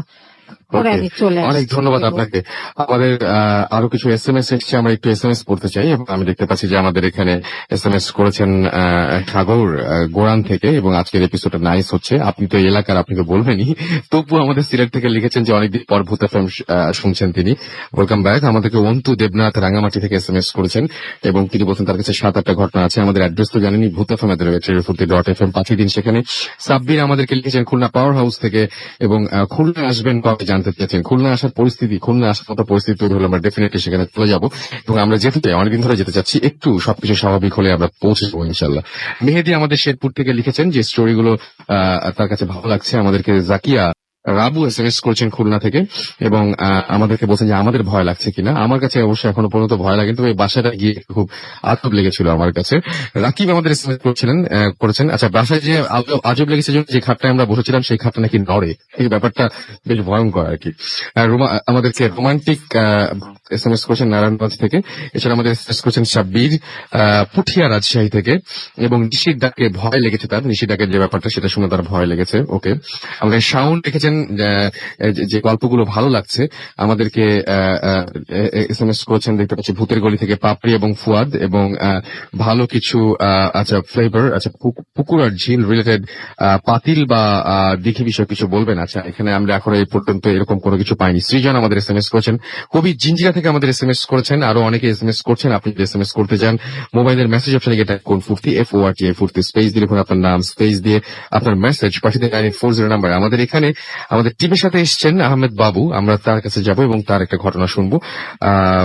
আপনি যে ঘটনাটা বলবেন সেটা কি? আচ্ছা, তার আগে শুনি যে কেমন লাগছে এখানে এসে আপনার কাছে। থ্যাংক ইউ ভাই, ভালো লাগছে, বেশ মানে ডিফারেন্ট টাইপের। কিন্তু আমরা বেশ আসলে সময় পাইনি, আমরা আসলে এসে পৌঁছেছি আপনি জ্যামে পড়েছিলেন, এমন সময় এসে পৌঁছছেন যে মানে খুব একটা কিছু খুব একটা দেখা হয়নি। তবে যখন নামলাম তখনই বেশ আপনার অন্ধকার লাগছে, মানুষজন খুব একটা এই স্ক্যাটার্ড মানুষ, আর মানে জায়গাটা সম্বন্ধে বেশ কিছু খুব আশেপাশে বাড়িঘর থাকলে জায়গায় জায়গায় ফাঁকা ফাঁকা, হ্যাঁ স্ক্যাটার্ড অবস্থা, সেটাই। এবং মানে বেশ আপনার একটা ভৌতিক এনভায়রনমেন্ট। আরো যখন শুনলাম যে ঝিলের ব্যাপার, আমরা সবচেয়ে আমার আজব লেগেছে যে ঝিলটা নিয়ে এত কিছু শুনছি, সেই ঝিলটা তো অনেকটাই ভরাট করা হয়েছে, সেই ঝিলের ওপরে দাঁড়িয়ে ইনফ্যাক্ট আমরা কথা বলছি। হ্যাঁ, আমরা এখন সেই ঝিলের ওপরে আছি। সেটাই বললো যে এখানে নাকি ঝিল ছিল, বেশি দিন না, 3-4 বছর আগে কথা। সেটাই যাই হোক, আমরা যে ঘটনাটা শুনবো সেই ঘটনাটা কোথাকার? এই ঘটনাটা রাসেল ভাই, এটা হচ্ছে আপনার উত্তরবঙ্গ ওই এলাকার, এবং যিনি বলেছেন ঢাকায় থাকে, ঢাকা ইউনিভার্সিটিতে পড়ে। আচ্ছা, আমরা ঘটনা আচ্ছা, তো তখন যে বলেছে তার নামটা আমি ছদ্মনাম করে দিচ্ছি প্লিজ, মানে সে বলতে চায় না। আচ্ছা, ধরে নিলাম যে শিউলি নামে একজন এই কাহিনীটা আমাকে বলেছে। তো সে যখন ইউনিভার্সিটির সেকেন্ড ইয়ারে পড়ে তখন তার একজনের সাথে রিলেশন হয় আর কি। They become good friend and then they become like boyfriend and girlfriend, এবং বেশ কিছু সময় পারের পথে তাদের রিলেশনশিপ বেশ স্ট্রং হয় এবং তারা ফিল করে যে আমাদের বিয়ে করা দরকার। বাট ওদের বাসায় মেনে নেয় না জিনিসটা, বাসায় কাউরি মেনে নেয় না। তো ওরা যেটা করে আপনার বাসা থেকে পালিয়ে যায়, বাসায় পালিয়ে যায় মানে চলে যায় ওখান থেকে। তো চলে যাওয়ার মতো মানে তাদের মানে অ্যাফোর্ডেবিলিটি ছিল না যে ঢাকা শহরে সাস্টেইন করার মতো। তো যেটা হয় যে ওই ছেলের যে মামার বাড়ি ছিল সেটা উত্তরবঙ্গে একটা জায়গায়, সেখানে একটা বাসা, সেখানে মানে ওরা মুভ করে যায় আর কি। এবং মামার বাসাটা, যেটা মামা বিদেশে থাকেন এবং বাসাটা আপনার বেশ খালি অবস্থায় থাকে, এবং ওখানে কোনো অ্যাবান্ডেন্ট টাইপের আর কি, মানে কোনো কেয়ারটেকার নেই বাসায়, বাসাটা উঠতে হবে। তো যাক, বাগান বাড়ি টাইপের, গাছপালা আছে, তালা মারা থাকে, এবং কোন একজনের কাছে দায়িত্ব আছে সে বাসাটা সপ্তাহে একবার খুলে বা এরকম কিছু একটা। বাসার ভেতরে ওয়েল ফার্নিশড, ফার্নিচার টার্নিচার সব আছে। তো এরকম অবস্থায় ওই বাসাটা যে ওনার বুঝে নেয়, ওনার থাকার জন্য ব্যবস্থা করে। তো বেশ দিনের বেলা ওই ওর যে হাজবেন্ড ছিল সে বাইরে যায় কাজকর্ম আরো বিভিন্ন জিনিস খোঁজার জন্য বা তার প্রয়োজনে, ওই শিউলি বাসা থাকতো বেশিরভাগ সময়। তো একদিন দুপুরে, প্রথম দিকেই কিছুদিন পর দুপুরে, তো ঠিক ধরেন 11টা-12টা এরকম একটা সময় ও ছাদে ওঠে। তো ছাদটা ছিল গাছপালা, আশেপাশে বেশ গাছপালা ছিল, মানে ছায়া একটা বিশাল একটা ছায়াময় পরিবেশ হয়ে যায়। তো ছাদে ঘুরতে ঘুরতে সে ফিল করে যে মনে হচ্ছে তার পেছনে কেউ হাঁটছে। তো ফার্স্ট টাইম ফিল করে, যেহেতু সে শহরে মানুষ হচ্ছে, অতটা মানে আপনার ভয় পায় না সহজে জিনিসপত্র, বাসায় কিন্তু সম্পূর্ণ একা থাকার কথা। তো ফিল করে হয়তো এই গ্রামের কোনো মানুষ বা কেউ তার সাথে এসছে। তো পেছন ফিরে দেখে কেউ নাই, বেশ ফাঁকা। তো স্পষ্ট বোধ করে যে ওর পিছনে কেউ হাঁটছিল, মানে কেউ একজন হাঁটছিল। তো যাক, সে আস্তে আস্তে করে কি ছাদ থেকে নেমে চলে আসে বাসার ভেতরে। তো আসার পরে সে আবার শুনতে পায় যে ছাদের ওখানে কথা বলছে কে জানি, মনে হচ্ছে যে একটা ছেলে একটা মেয়ের সাথে কথা বলছে, ফিস ফিস ফিস শব্দ হয়। তো যাক, তখন ওর কাছে একটু অস্বস্তি লাগে এবং ব্যাপারটা সে তার হাজবেন্ডকে বলে আসলে। হাজবেন্ড বলে ইটস ওকে, এটা তোমার মনের ভুল, বা অন্য আশেপাশে কেউ কথা বলছিল, এইসব শব্দ তুমি শুনছো। তো থাকতো ওখানে। তোর যতক্ষণ সে আর তার হাজবেন্ডের বাসা থাকতো তেমন কিছু আর কি ওখানে এক্সপিরিয়েন্স করতো না, যেটা মানে ওদের এক্সপিরিয়েন্স হতো না। এই ধরনের কথাবার্তা বা চলাফেরার শব্দগুলো সে পেতো যখন সে একলা থাকতো এখানে। তো এবং ওর মধ্যে কিছু পরিবর্তন আসা শুরু করে দেয় থাকতে থাকতে। যেমন সে কিছু মানে অ্যাবনর্মাল অ্যাক্ট করে, অকারণে হাসাহাসি করে, তারপর দেখা যাচ্ছে ব্যবহারেও একটা আচার আচরণে চেঞ্জ চলে পরিবর্তন আসে, যেটা নাকি ওর হাজবেন্ড ধরতে পারে। তো ওর হাজবেন্ড মনে করে যেহেতু ফ্যামিলি থেকে সবকিছু থেকে দূরে, তার মধ্যে একটা মানে ডিফারেন্স তৈরি হয়েছে, তার বিহেভিয়ারাল ডিফারেন্স, হ্যাঁ, যেটা নাকি তার পার্সোনালিটিটা ডিফারেন্ট হয়ে গেছে এরকম ভাবে। তো সবচেয়ে আশ্চর্য ব্যাপার যেটা, যে ওর হাজবেন্ড যেটা ফাইন্ড আউট করে যে ও রাতের বেলা একদিন দেখে যে মানে সে বিছানায় নাই আর কি, বিছানায় নাই। তো হাজবেন্ড তাকে খোঁজে আর কি। তো খুঁজতে খুঁজতে যেটা যায়, যে দেখে যে তার ওয়াইফ আপনার ডাইনিং স্পেস, মানে যেখানে ডাইনিং স্পেস মানে একটা খাওয়ার ঘর ছিল সেখানে, তো সেটার পাশে বসে বসে সে আপনার চাল, যে কাঁচা চাল সেটা খাচ্ছে, মানে নর্মাল চাল, ভাত না সেটা। তো ওর গায়ের সামনে যে বলে, কি তুমি কি করতেছো এখানে? দেখে চাল হাতের মুঠে খাচ্ছে।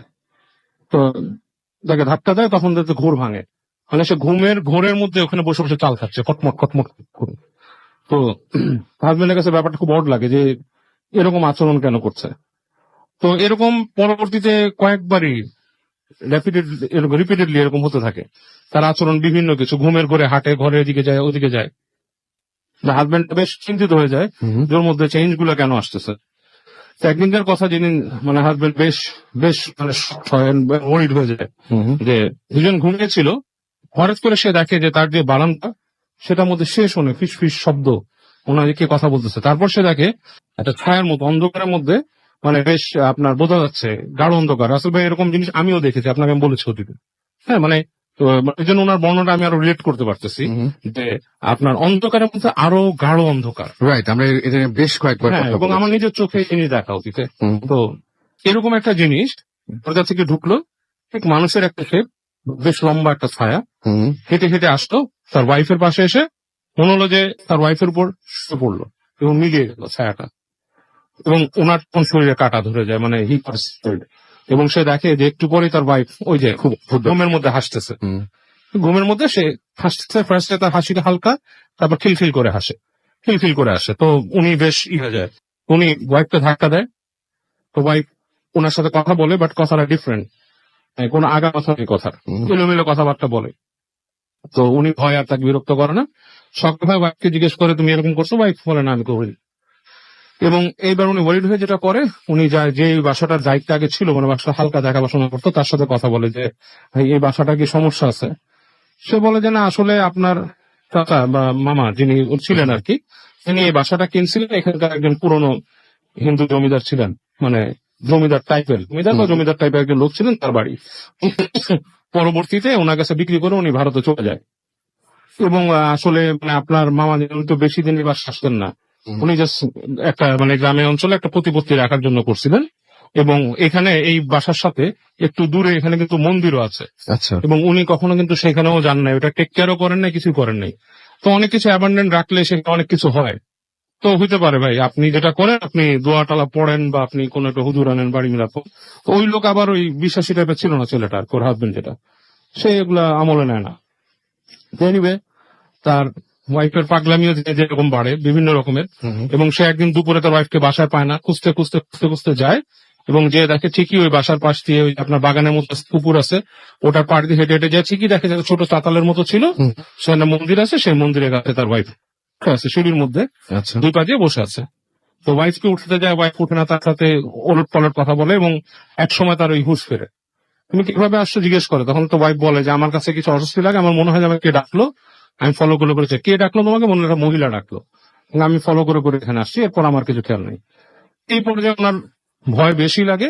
উনি ওই ওই ওর ওয়াইফের মানে যে কাহিনীটা বলতে যার নাম বললাম, ধরেন শিউলি, শিউলির বড় বোনকে ফোন করে বুঝিয়ে বলে যে আমাদের এই সমস্যা, এই আমরা এখানে আছি এখানে, তো প্লিজ আপনি পারলে কিছু করেন, আপনার বোনকে নিয়ে আমি একটু সমস্যা আছে। তো শিউলির বোন চলে আসে ওখানে ঠিকানা নিয়ে। আসার পরে সে বলে যে দেখেন আমার বোনের সমস্যা, আপনি অবিশ্বাসী মানুষ, বাট আমি বিশ্বাস করি সম্ভবত তাকে কোন একটা খারাপ কিছু করছে, পজেস করছে। তো সে মানতেই রাজি না, সে বলে আমি এগুলো করবো না, আমি দরকার ঢাকায় যাবো, আমি কোনো চিকিৎসা করবো। তো বলে যে আপনি শুনেন, আপনি আমার মতো ডিসিশন নেন, কিন্তু আমার বোন, আপনারা অলরেডি অপরাধ করছেন, বাসায় কিছু না বলে চলে আসছেন। তো এনিওয়ে, তারপর যেটা শুনে যে ওনারা ঢাকার থেকেই এক হুজুরকে নিয়ে আসে এখানে এসে হুজুর দেখে বলছে যে সে পজেস্ট, এবং পজেস্ট মানে ওই যে ওই মন্দিরে আশেপাশে কোন একটা মানে খুব এল্ডার জিন থাকতো, এবং এই বাসায়ও সে তার চলাফেরা ছিল অনেক আগের থেকে, এবং সে এই মানে এখানে করতে হতো। এখানে আসাতে তারা হয়েছে, মানে আপনার ডিস্টার্ব হয়েছে, এবং দ্যাট জিন ফলেন ফর ইউর ওয়াইফ, এবং সে তাকে মানে আপনার পজেস্ট করছে।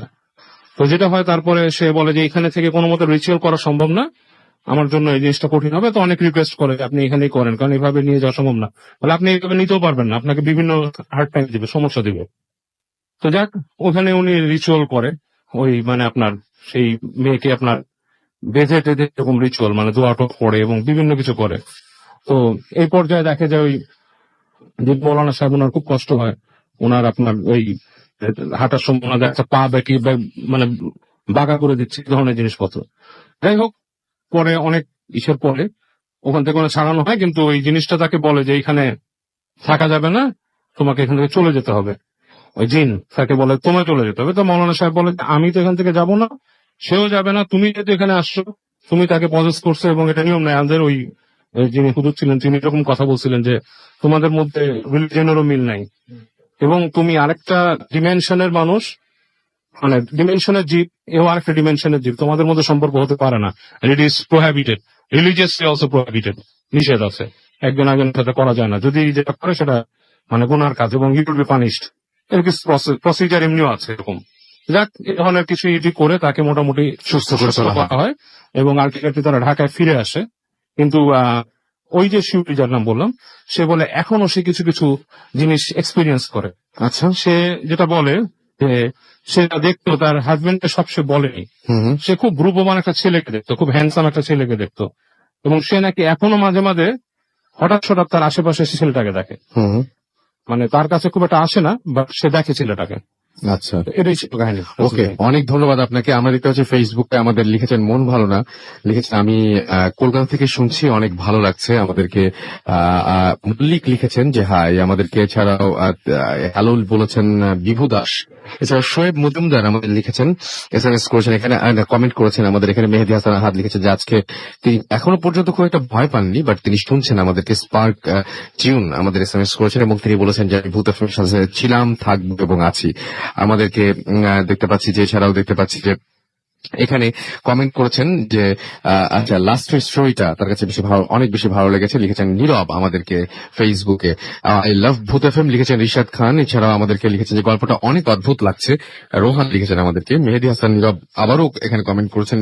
এছাড়াও দেখতে পাচ্ছি শোয়েব মজুমদার কমেন্ট করেছেন, জনি খান আমাদের লিখেছেন, এখানে লিখেছেন দেখতে পাচ্ছি আরো অনেকে। সাইফুল ইসলাম ভালো লাগছে, ভালো লাগছে যাদের কাছে আমি শুধু নামগুলো একটু বলে দিচ্ছি যেহেতু সময় কম থাকে আমাদের সব সময়। রহমান অরণ্য আমাদের এখানে কমেন্ট করেছেন, এখানে আশরাফুল ইসলাম ফারহাদ, এছাড়াও দেখতে পাচ্ছি খোকন, ইশতিয়াক হোসেন সৈকত, এছাড়াও দেখতে পাচ্ছি নাইম হাসান সহ আরো অনেকে আমাদের এখানে কমেন্ট করেছেন। আমাদের এখানে এসএমএস করেছেন অনেকে, এবং আমি দেখতে পাচ্ছি যে এসএমএস করেছেন যারা, তাদের মধ্যে আছেন আজাদ, ঢাকা থেকে এসএমএস করেছেন তিনি, এবং আমাদেরকে সেজান এসএমএস করেছেন এবং তিনি প্রশংসা করেছেন আমাদের ভূত এফএম অনেক। এমডি সানি আমাদের এখানে এসএমএস করেছেন সুইট, এছাড়াও আমাদের থিহাম এসএমএস করেছেন, আমাদেরকে এসএমএস করেছেন সুমন জ্যাকসন, এছাড়াও ধ্রুবতা আমাদের এখানে এসএমএস করেছেন এবং তিনি বলছেন যে ব্যাকগ্রাউন্ড মিউজিকটা আর একটু ভয়ঙ্কর হলে ভালো হয়, তিনি তাই বলেছেন আমাদেরকে। এছাড়াও নুহাস কমেন্ট করেছেন, রিয়াদ আমাদের এসএমএস করেছেন দেখতে পাচ্ছি চিটাগং থেকে, তাসফিয়া আমাদের এখানে এসএমএস করেছেন, এছাড়াও তিনি ময়মনসিং থেকে এসএমএস করেছেন, সৃজন আমাদের এখানে এসএমএস করেছেন দেখতে পাচ্ছি সাদিক সিলেট থেকে, এছাড়াও আরো অনেকেই আমাদের এখানে এসএমএস করছেন। আপনি যদি এসএমএস করতে চান তাহলে চলে যান বা মোবাইলের মেসেজ অপশনে গিয়ে টাইপ করুন ফুর্তি FORTI ফুর্তি স্পেস দিয়ে আপনার নাম, স্পেস দিয়ে আপনার মেসেজ পাঠিয়ে দেন 9840 নাম্বারে। আমাদের এসএমএস করতে চাইলে, আমাদের ইমেল করতে চাইলে আমাদের ইমেল অ্যাড্রেস হচ্ছে bhutfm@radiofuርቲ.fm, which is BHWTFM@radiofuርቲ.fm। আমাদের ফেসবুকের পেজের অ্যাড্রেস হচ্ছে www.facebook.com/radio.furti। আমরা চলে যাব আমাদের কাজী ভাইয়ের কাছে এবং আমরা তার কাছে একটা ঘটনা শুনবো এবং আশা করছি আমাদের আরো একজন অতিথি এবং আমরা শুনবো তার ঘটনাটি। আশা করছি আপনাদের ভালো লাগবে। কাজী ভাই, আপনার বাসা কোথায় একটু যদি আমাদের বলতেন। জি। আমার অফিস হচ্ছে বসুন্ধরা শীতলাকে। আমি সপ্তাহে 3 দিন সাইকেলে বাসা থেকে আসি, আর সাইকেলে আসি আর সাইকেলে ফিরে যাই। তো ওদিন অফিসে একটু কাজ বেশি ছিল, রাত প্রায় 9:30 বেজে গেছিল। সাইকেলটা অফিসে রেখে যাওয়া সম্ভব ছিল না, এই জন্য ভাবলাম সাইকেল নিয়ে ফিরি যত রাতি হোক। তো আমার যাওয়ার সময় রেডিসন থেকে আমি 2টা ফ্লাইওভার, কুড়িলে একটা ফ্লাইওভার আছে, ক্যান্টনমেন্টের উপর আরেকটা ফ্লাইওভার, 2টা ফ্লাইওভার উপর দিয়ে সাইকেল চালিয়ে যাই। তো রেডিসনের পাশ দিয়ে যে ফ্লাইওভারটা, ক্যান্টনমেন্টের ফ্লাইওভার, ওটা ওঠার সময় দেখি ফ্লাইওভারে অনেক আলো, দুই সাইডে অনেক ফ্লাড লাইট। এই জন্য আমি সাইডটার যে টর্চটা, ওটা চার্জ কম ছিল, আমি টর্চটা অফ করে দিয়ে ফ্লাইওভারে ওঠা শুরু করলাম। আস্তে আস্তে উঠছি, মাঝামাঝি ফ্লাইওভারে যখন মাঝখানে গিয়েছি, এ সময় হঠাৎ করে আবিষ্কার করলাম যে গোটা ফ্লাইওভারে কোনো লাইট নেই। আর ফ্লাইওভারে কোনো লাইট নেই? না, আচ্ছা, ফ্লাইওভারে কোনো লাইট নেই। কয়টা হবে তখন? তখন তো মোটামুটি কয়টা বাজে? তখন 10টা আচ্ছা, রাত। এই সময় লাইট না থাকাটা খুব অস্বাভাবিক। হ্যাঁ, আচ্ছা, তারপরে? আমি তখন তাড়াতাড়ি লাইটটা জ্বালানোর চেষ্টা করলাম সাইকেলের। এ সময় পিছনেও কোনো গাড়ি আসছে না, যে সামনে যে তার লাইটও আমি দেখবো। আবার ফ্লাইওভার উল্টা পাশ দিয়ে শাঁ করে গাড়ি আসছে আর একটা লেন দিয়ে। ওই সময় হঠাৎ করে দেখলাম ফ্লাইওভারের মাঝখানে আমার একটু সামনে অনেকগুলো বাচ্চা ছেলে, মানে হাইট গুলো মানে কিশোর টাইপের, হাইট গুলো বেশি না। এটা ফ্লাইওভারের উপরে? হ্যাঁ, ফ্লাইওভারের মাঝামাঝি তারা বসে আছে। আমার স্পিড একেবারে খারাপ ছিল না। আমি ভাবছি যে কি ব্যাপার, এরা এই রাস্তার মাঝখানে বসে আছে কেন? কত বছরের বাচ্চা হবে তাও? 8, 7, 9 বছরের অনেকগুলো বাচ্চা আচ্ছা, ফ্লাইওভারের ঠিক মাঝখানে বসে। তা আমি একটু অবাক হলাম, এরা এখানে এত আনসেফ এই অবস্থায় বসে আছে কেন এরা? আমি ওদের ক্রস করব তার আগে পিছন থেকে একটা গাড়ি চলে আসলো এবং সেটা আলো দেখলাম যে আমি ওদের চাপা দিয়ে চলে গেল গাড়িটা। আমি একটু অবাক হলাম যে আল্লাহ, এ তো চাপা দিয়ে চলে গেল গাড়িটা। পিছনে ফিরে দেখলাম যে কিছুই নাই। তখন আমি যা বুঝলাম, আমি সাইকেলের গিয়ার গুলো বাড়িয়ে যত তাড়াতাড়ি পারি জাস্ট কোনো দিকে না থাকিয়ে বাসায় ফিরে গেলাম। বাসায় ফিরে যে তারপরে বাসার সবাইকে বললাম, ওনারাও বললেন যে এরকম ঘটনা ওনারা শুনেছেন কেউ কেউ, বা আশেপাশের কলিগদের পরে বললেও তারা বললো যে এরকম।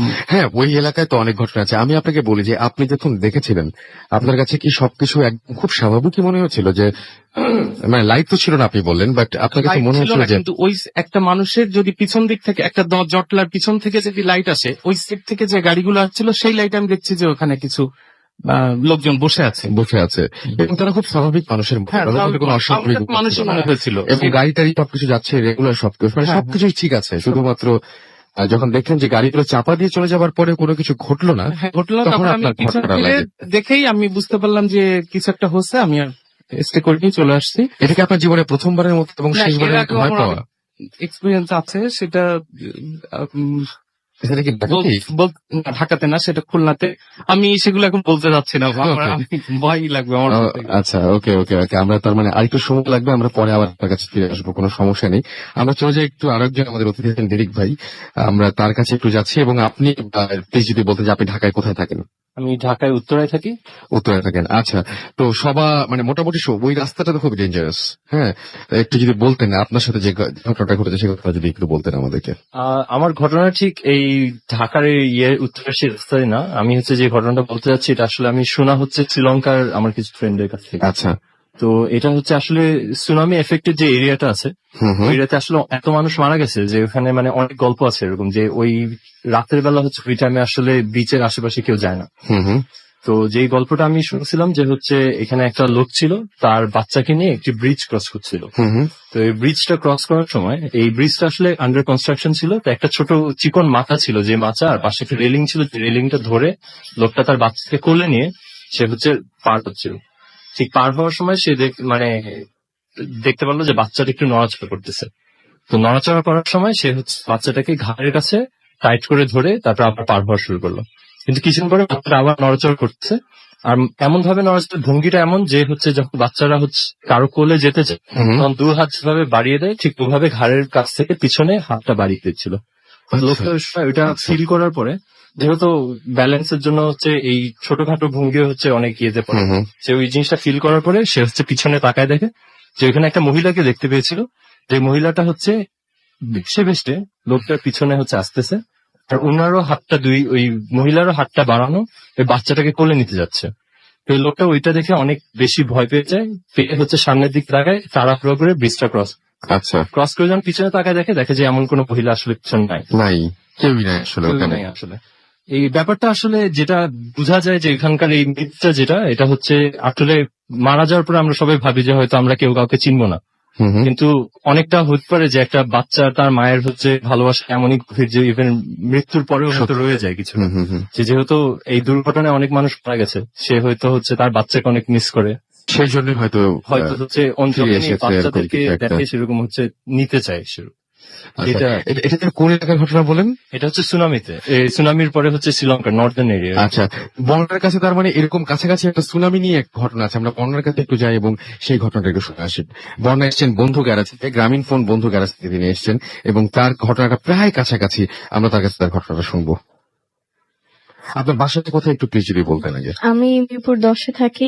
আচ্ছা, শুনি আপনার ঘটনা। কোথায় ঘটেছিল ঘটনাটা? ঘটনাটা ঘটেছিল, আমি ইন্ডিয়াতে গিয়েছিলাম সুনামির পর পর ওই সময়টাই। তো ইন্ডিয়াতে একটা এরিয়া, সিটি থেকে একটু বাইরে, ওই জায়গাটা গ্রামের মতো কিছুটা। হুম হুম। তো সেখানে সুনামির পরে আমি আমার এটা অনেকে বুঝতে পারবেন না কোন জায়গায় পড়ছে, ইন্ডিয়ার কোন স্টেটে একটু যদি বলতেন আমাদেরকে। ইন্ডিয়াতে অ্যাঙ্গাসের জায়গাটা নাম অ্যাঙ্গাস। অ্যাঙ্গাস, আচ্ছা কোন স্টেট আপনি মনে হয় বলতে পারবেন না। আচ্ছা ওকে আর ছোটবেলায় গিয়েছিলাম। আচ্ছা ওকে। তো সেটা শহর থেকে একটু দূরে গ্রাম এরিয়াতে। তো সেখানে আমার এক আত্মীয় থাকে, তো সেখানে যে একজন মেয়ে কাজ করতো, তো সেই মেয়েটা ছিল সাউথ ইন্ডিয়ান। রাইট। তো সে সুনামিতে মারা যায়। সুনামিতে মারা যায়, তো মারা যায় সাউথ ইন্ডিয়ান যে মেয়ে সেই মানে যিনি কাজ করতেন তার কে মারা যায়? সেই মেয়েটা কাজ করতো, সেই মারা যায়। মারা যায়, আচ্ছা আচ্ছা ওকে ফাইন ওকে। সেই মারা যায়। তো আমরা যখন গিয়েছিলাম রাতের বেলা ঘুমাচ্ছিলাম, তো একদিন 2টা কি 2:30টার দিকে ঘুম ভাঙে।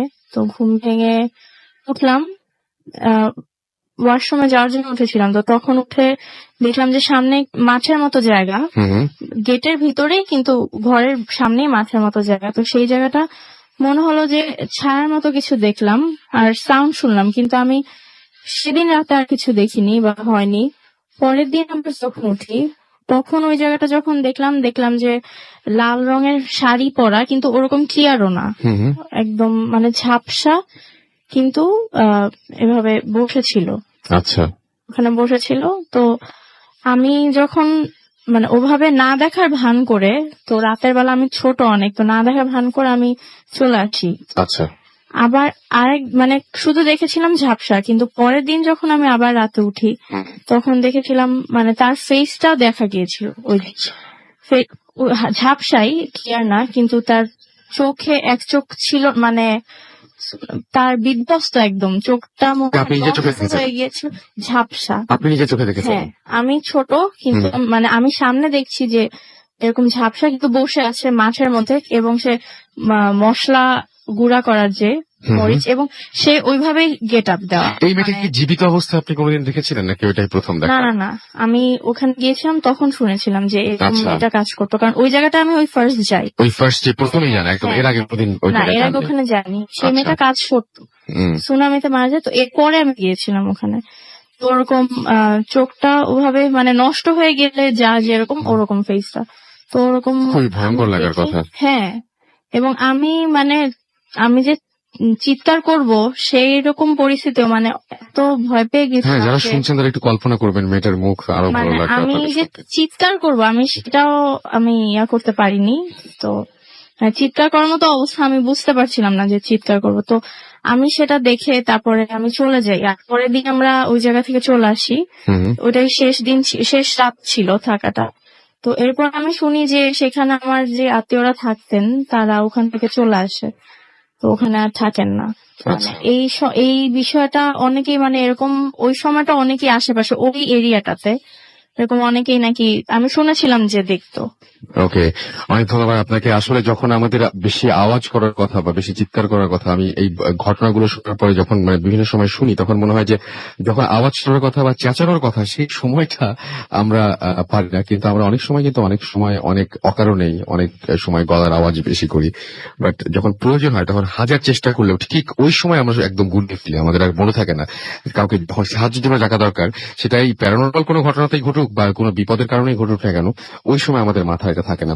আমাদেরকে অনেকে SMS করেছেন, দেখতে পাচ্ছি ইকবাল আমাদের SMS করেছেন সেকেন্ড গেট চিটগং থেকে, এবং আমাদেরকে SMS করেছেন দেখতে পাচ্ছি সুমন, এবং আমাদেরকে সাকিব SMS করেছেন এবং আমাদেরকে বলছেন যে তার বাংলাদেশ হেরে যাওয়ায় তার খারাপ লাগছিল, এখন কিন্তু ভূত ফেসে সেট হয়ে গেছেন। আলামিন বিশ্বাস আমাদের SMS করেছেন এবং তার কাছে ভালো লাগছে। আমাদেরকে আইসা SMS করেছেন, তৌফিক হাসান আমাদের খুলনা থেকে SMS করেছেন আমাদের SM আবরার, এছাড়াও পুনম আমাদের SMS করেছেন, নাজ ধানমন্ডি থেকে আমাদের SMS করেছেন, অনেক ভয় পাচ্ছেন তিনি। আমাদেরকে জিনিয়া এছাড়াও SMS করেছেন আমাদেরকে শুভ্র সিলেট থেকে, আর এম রাকিব আমাদের SMS করেছেন, শাহিদুল ইসলাম রাকেশ আমাদের SMS করেছেন, জিপি শাহিন আমাদের SMS করেছেন, নরসিংদী থেকে আমাদের মনোহারদি থেকে আমাদের অনেক SMS করেছেন, দরুন ময়মনসিং থেকে SMS করেছেন, এছাড়াও SMS করেছেন গোলাম রাব্বি মিটফোর্ড ঢাকা থেকে, এবং তিনি বাবু ভাইয়ের ঘটনা অনেক প্রশংসা করেছেন। আমরা বাবু ভাইয়ের কাছে আরো ঘটনা নিয়ে আসবো এবং শুনবো আরো অনেক ঘটনা, আরো অনেক অতিথি আমাদের এখানে বাকি আছেন ঢাকার এবং ঢাকার বাইরের বিভিন্ন ঘটনা বলার জন্য। আপাতত আমরা একটা ছোট্ট ব্রেকে যাব। ব্রেকে যাওয়ার আগে আমরা জানিয়ে দিই যে কিভাবে আমাদেরকে SMS করতে হবে। আমাদের SMS করতে হলে মোবাইলের মেসেজ অপশনে গিয়ে টাইপ করুন ফুর্তি FORTI ফুর্তি, স্পেস দিয়ে লিখুন আপনার নাম, স্পেস দিয়ে আপনার মেসেজ পাঠিয়ে দিন 9840 নাম্বারে। যদি আমাদের ইমেইল করতে চান, আমাদের ইমেল অ্যাড্রেস হচ্ছে bhutfm@radiofurti.fm, which is BHWTFM@radioforti.fm। আপনার নাম, ঠিকানা এবং ফোন নাম্বার সহ আপনার জীবনে ঘটে যাওয়া বা আপনার জানা সেরা ঘটনাগুলো পাঠিয়ে দিন আমাদের কাছে। শুরুতে অবশ্যই উল্লেখ করুন যে এই ঘটনাগুলো আপনার স্টুডিওতে এসে শেয়ার করতে চান, নাকি আপনারা চান যে আপনার ঘটনাগুলো আমরা পড়ে শোনাবো, এবং যারা দেশের বাইরে রয়েছে তাদেরকে রিকোয়েস্ট করবো যে ঘটনা লিখে না পাঠিয়ে আপনারা সরাসরি রেকর্ড করে পাঠাতে পারেন। আর যদি আপনারা চান যে আপনাদের বর্ষসেরা ঘটনার মধ্যে আপনার ঘটনাটি হোক, যেটা নিয়ে ভূত এফএমের বই প্রকাশিত হবে বই মেলায়, তাহলে ঘটনাগুলোর সাথে একটা আপনি কি বলবো লেখা আকারেও একটা পাঠাতে পারেন আপনি। আর আমাদের ফেসবুকের অ্যাড্রেস হচ্ছে www.facebook.com/radiofurti, www.facebook.com/bhutfm.rasil। এই দুটো জায়গায় আপনারা গিয়ে কমেন্ট করতে পারেন। আমাদের যে পোস্ট গুলো আছে সেখানে যে আপনারা আপনাদের মন্তব্য লিখতে পারেন এবং জানাতে পারেন আমাদেরকে ইমেইল করে কেমন লাগছে আজকের এই এপিসোডটি। গতবার আমরা একটা এক্সপেরিমেন্টই বলবো যে আমরা করেছিলাম, ফ্রাইডে দ্য 13th আমরা একটা স্পেশাল এপিসোড করেছিলাম, এবং আজকে আমরা আবার চলে আসছি আউটডোরে স্টুডিও থেকে। আমরা আজকে অনেক দূরেই এবং বিচ্ছিন্ন, এবং আমাদের রেগুলার ভূত এফএম যেভাবে আমরা করি সেখান থেকে আমরা অনেকটা বিচ্ছিন্ন। কেমন লাগছে সেটা অবশ্যই জানাবেন। আমাদের গত প্রোগ্রামে যদি আমরা অনেক প্রশংসা পেয়েছি। আপাতত কোনো কথা হবে, একটা ছোট বিরতিতে যাবো এবং বিরতির পরে আবারও ফিরে আসবো। সেই পর্যন্ত আমাদের সাথে থাকুন। স্টে টিউনড রেডিও ফুর্তি এন্ড দ্য ফুর্তি। The night comes alive.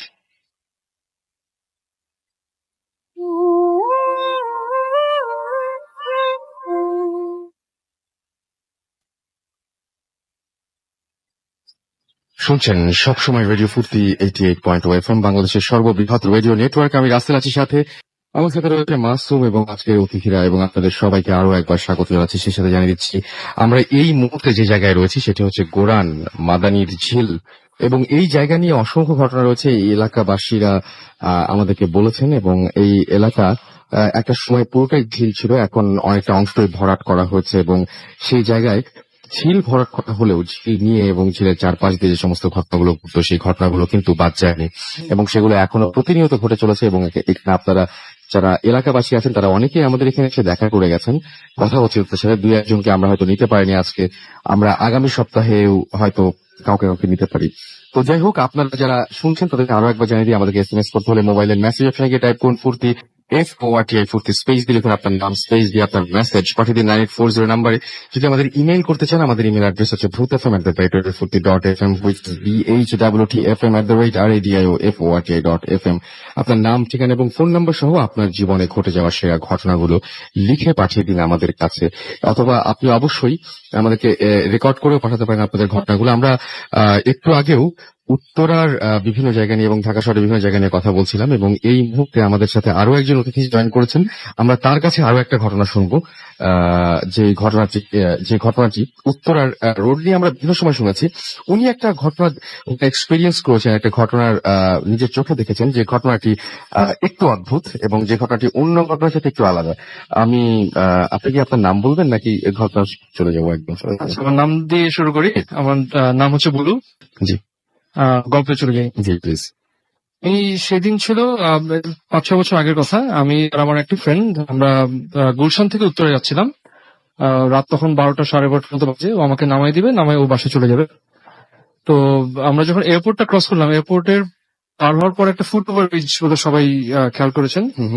তো ওখানে যাওয়ার যখন আমরা কাছাকাছি চলে আসছি তখন দেখি যে একটা জিনিস একটু বলে রাখি ফুট ওভারব্রিজের ব্যাপারে, ওইটা পাশে যে দুইটা রেলিং, দুইটা হচ্ছে শোল্ডারের হাইট, একটা সাধারণ নর্মাল মানুষের হাইটের শোল্ডারের হাইট হবে।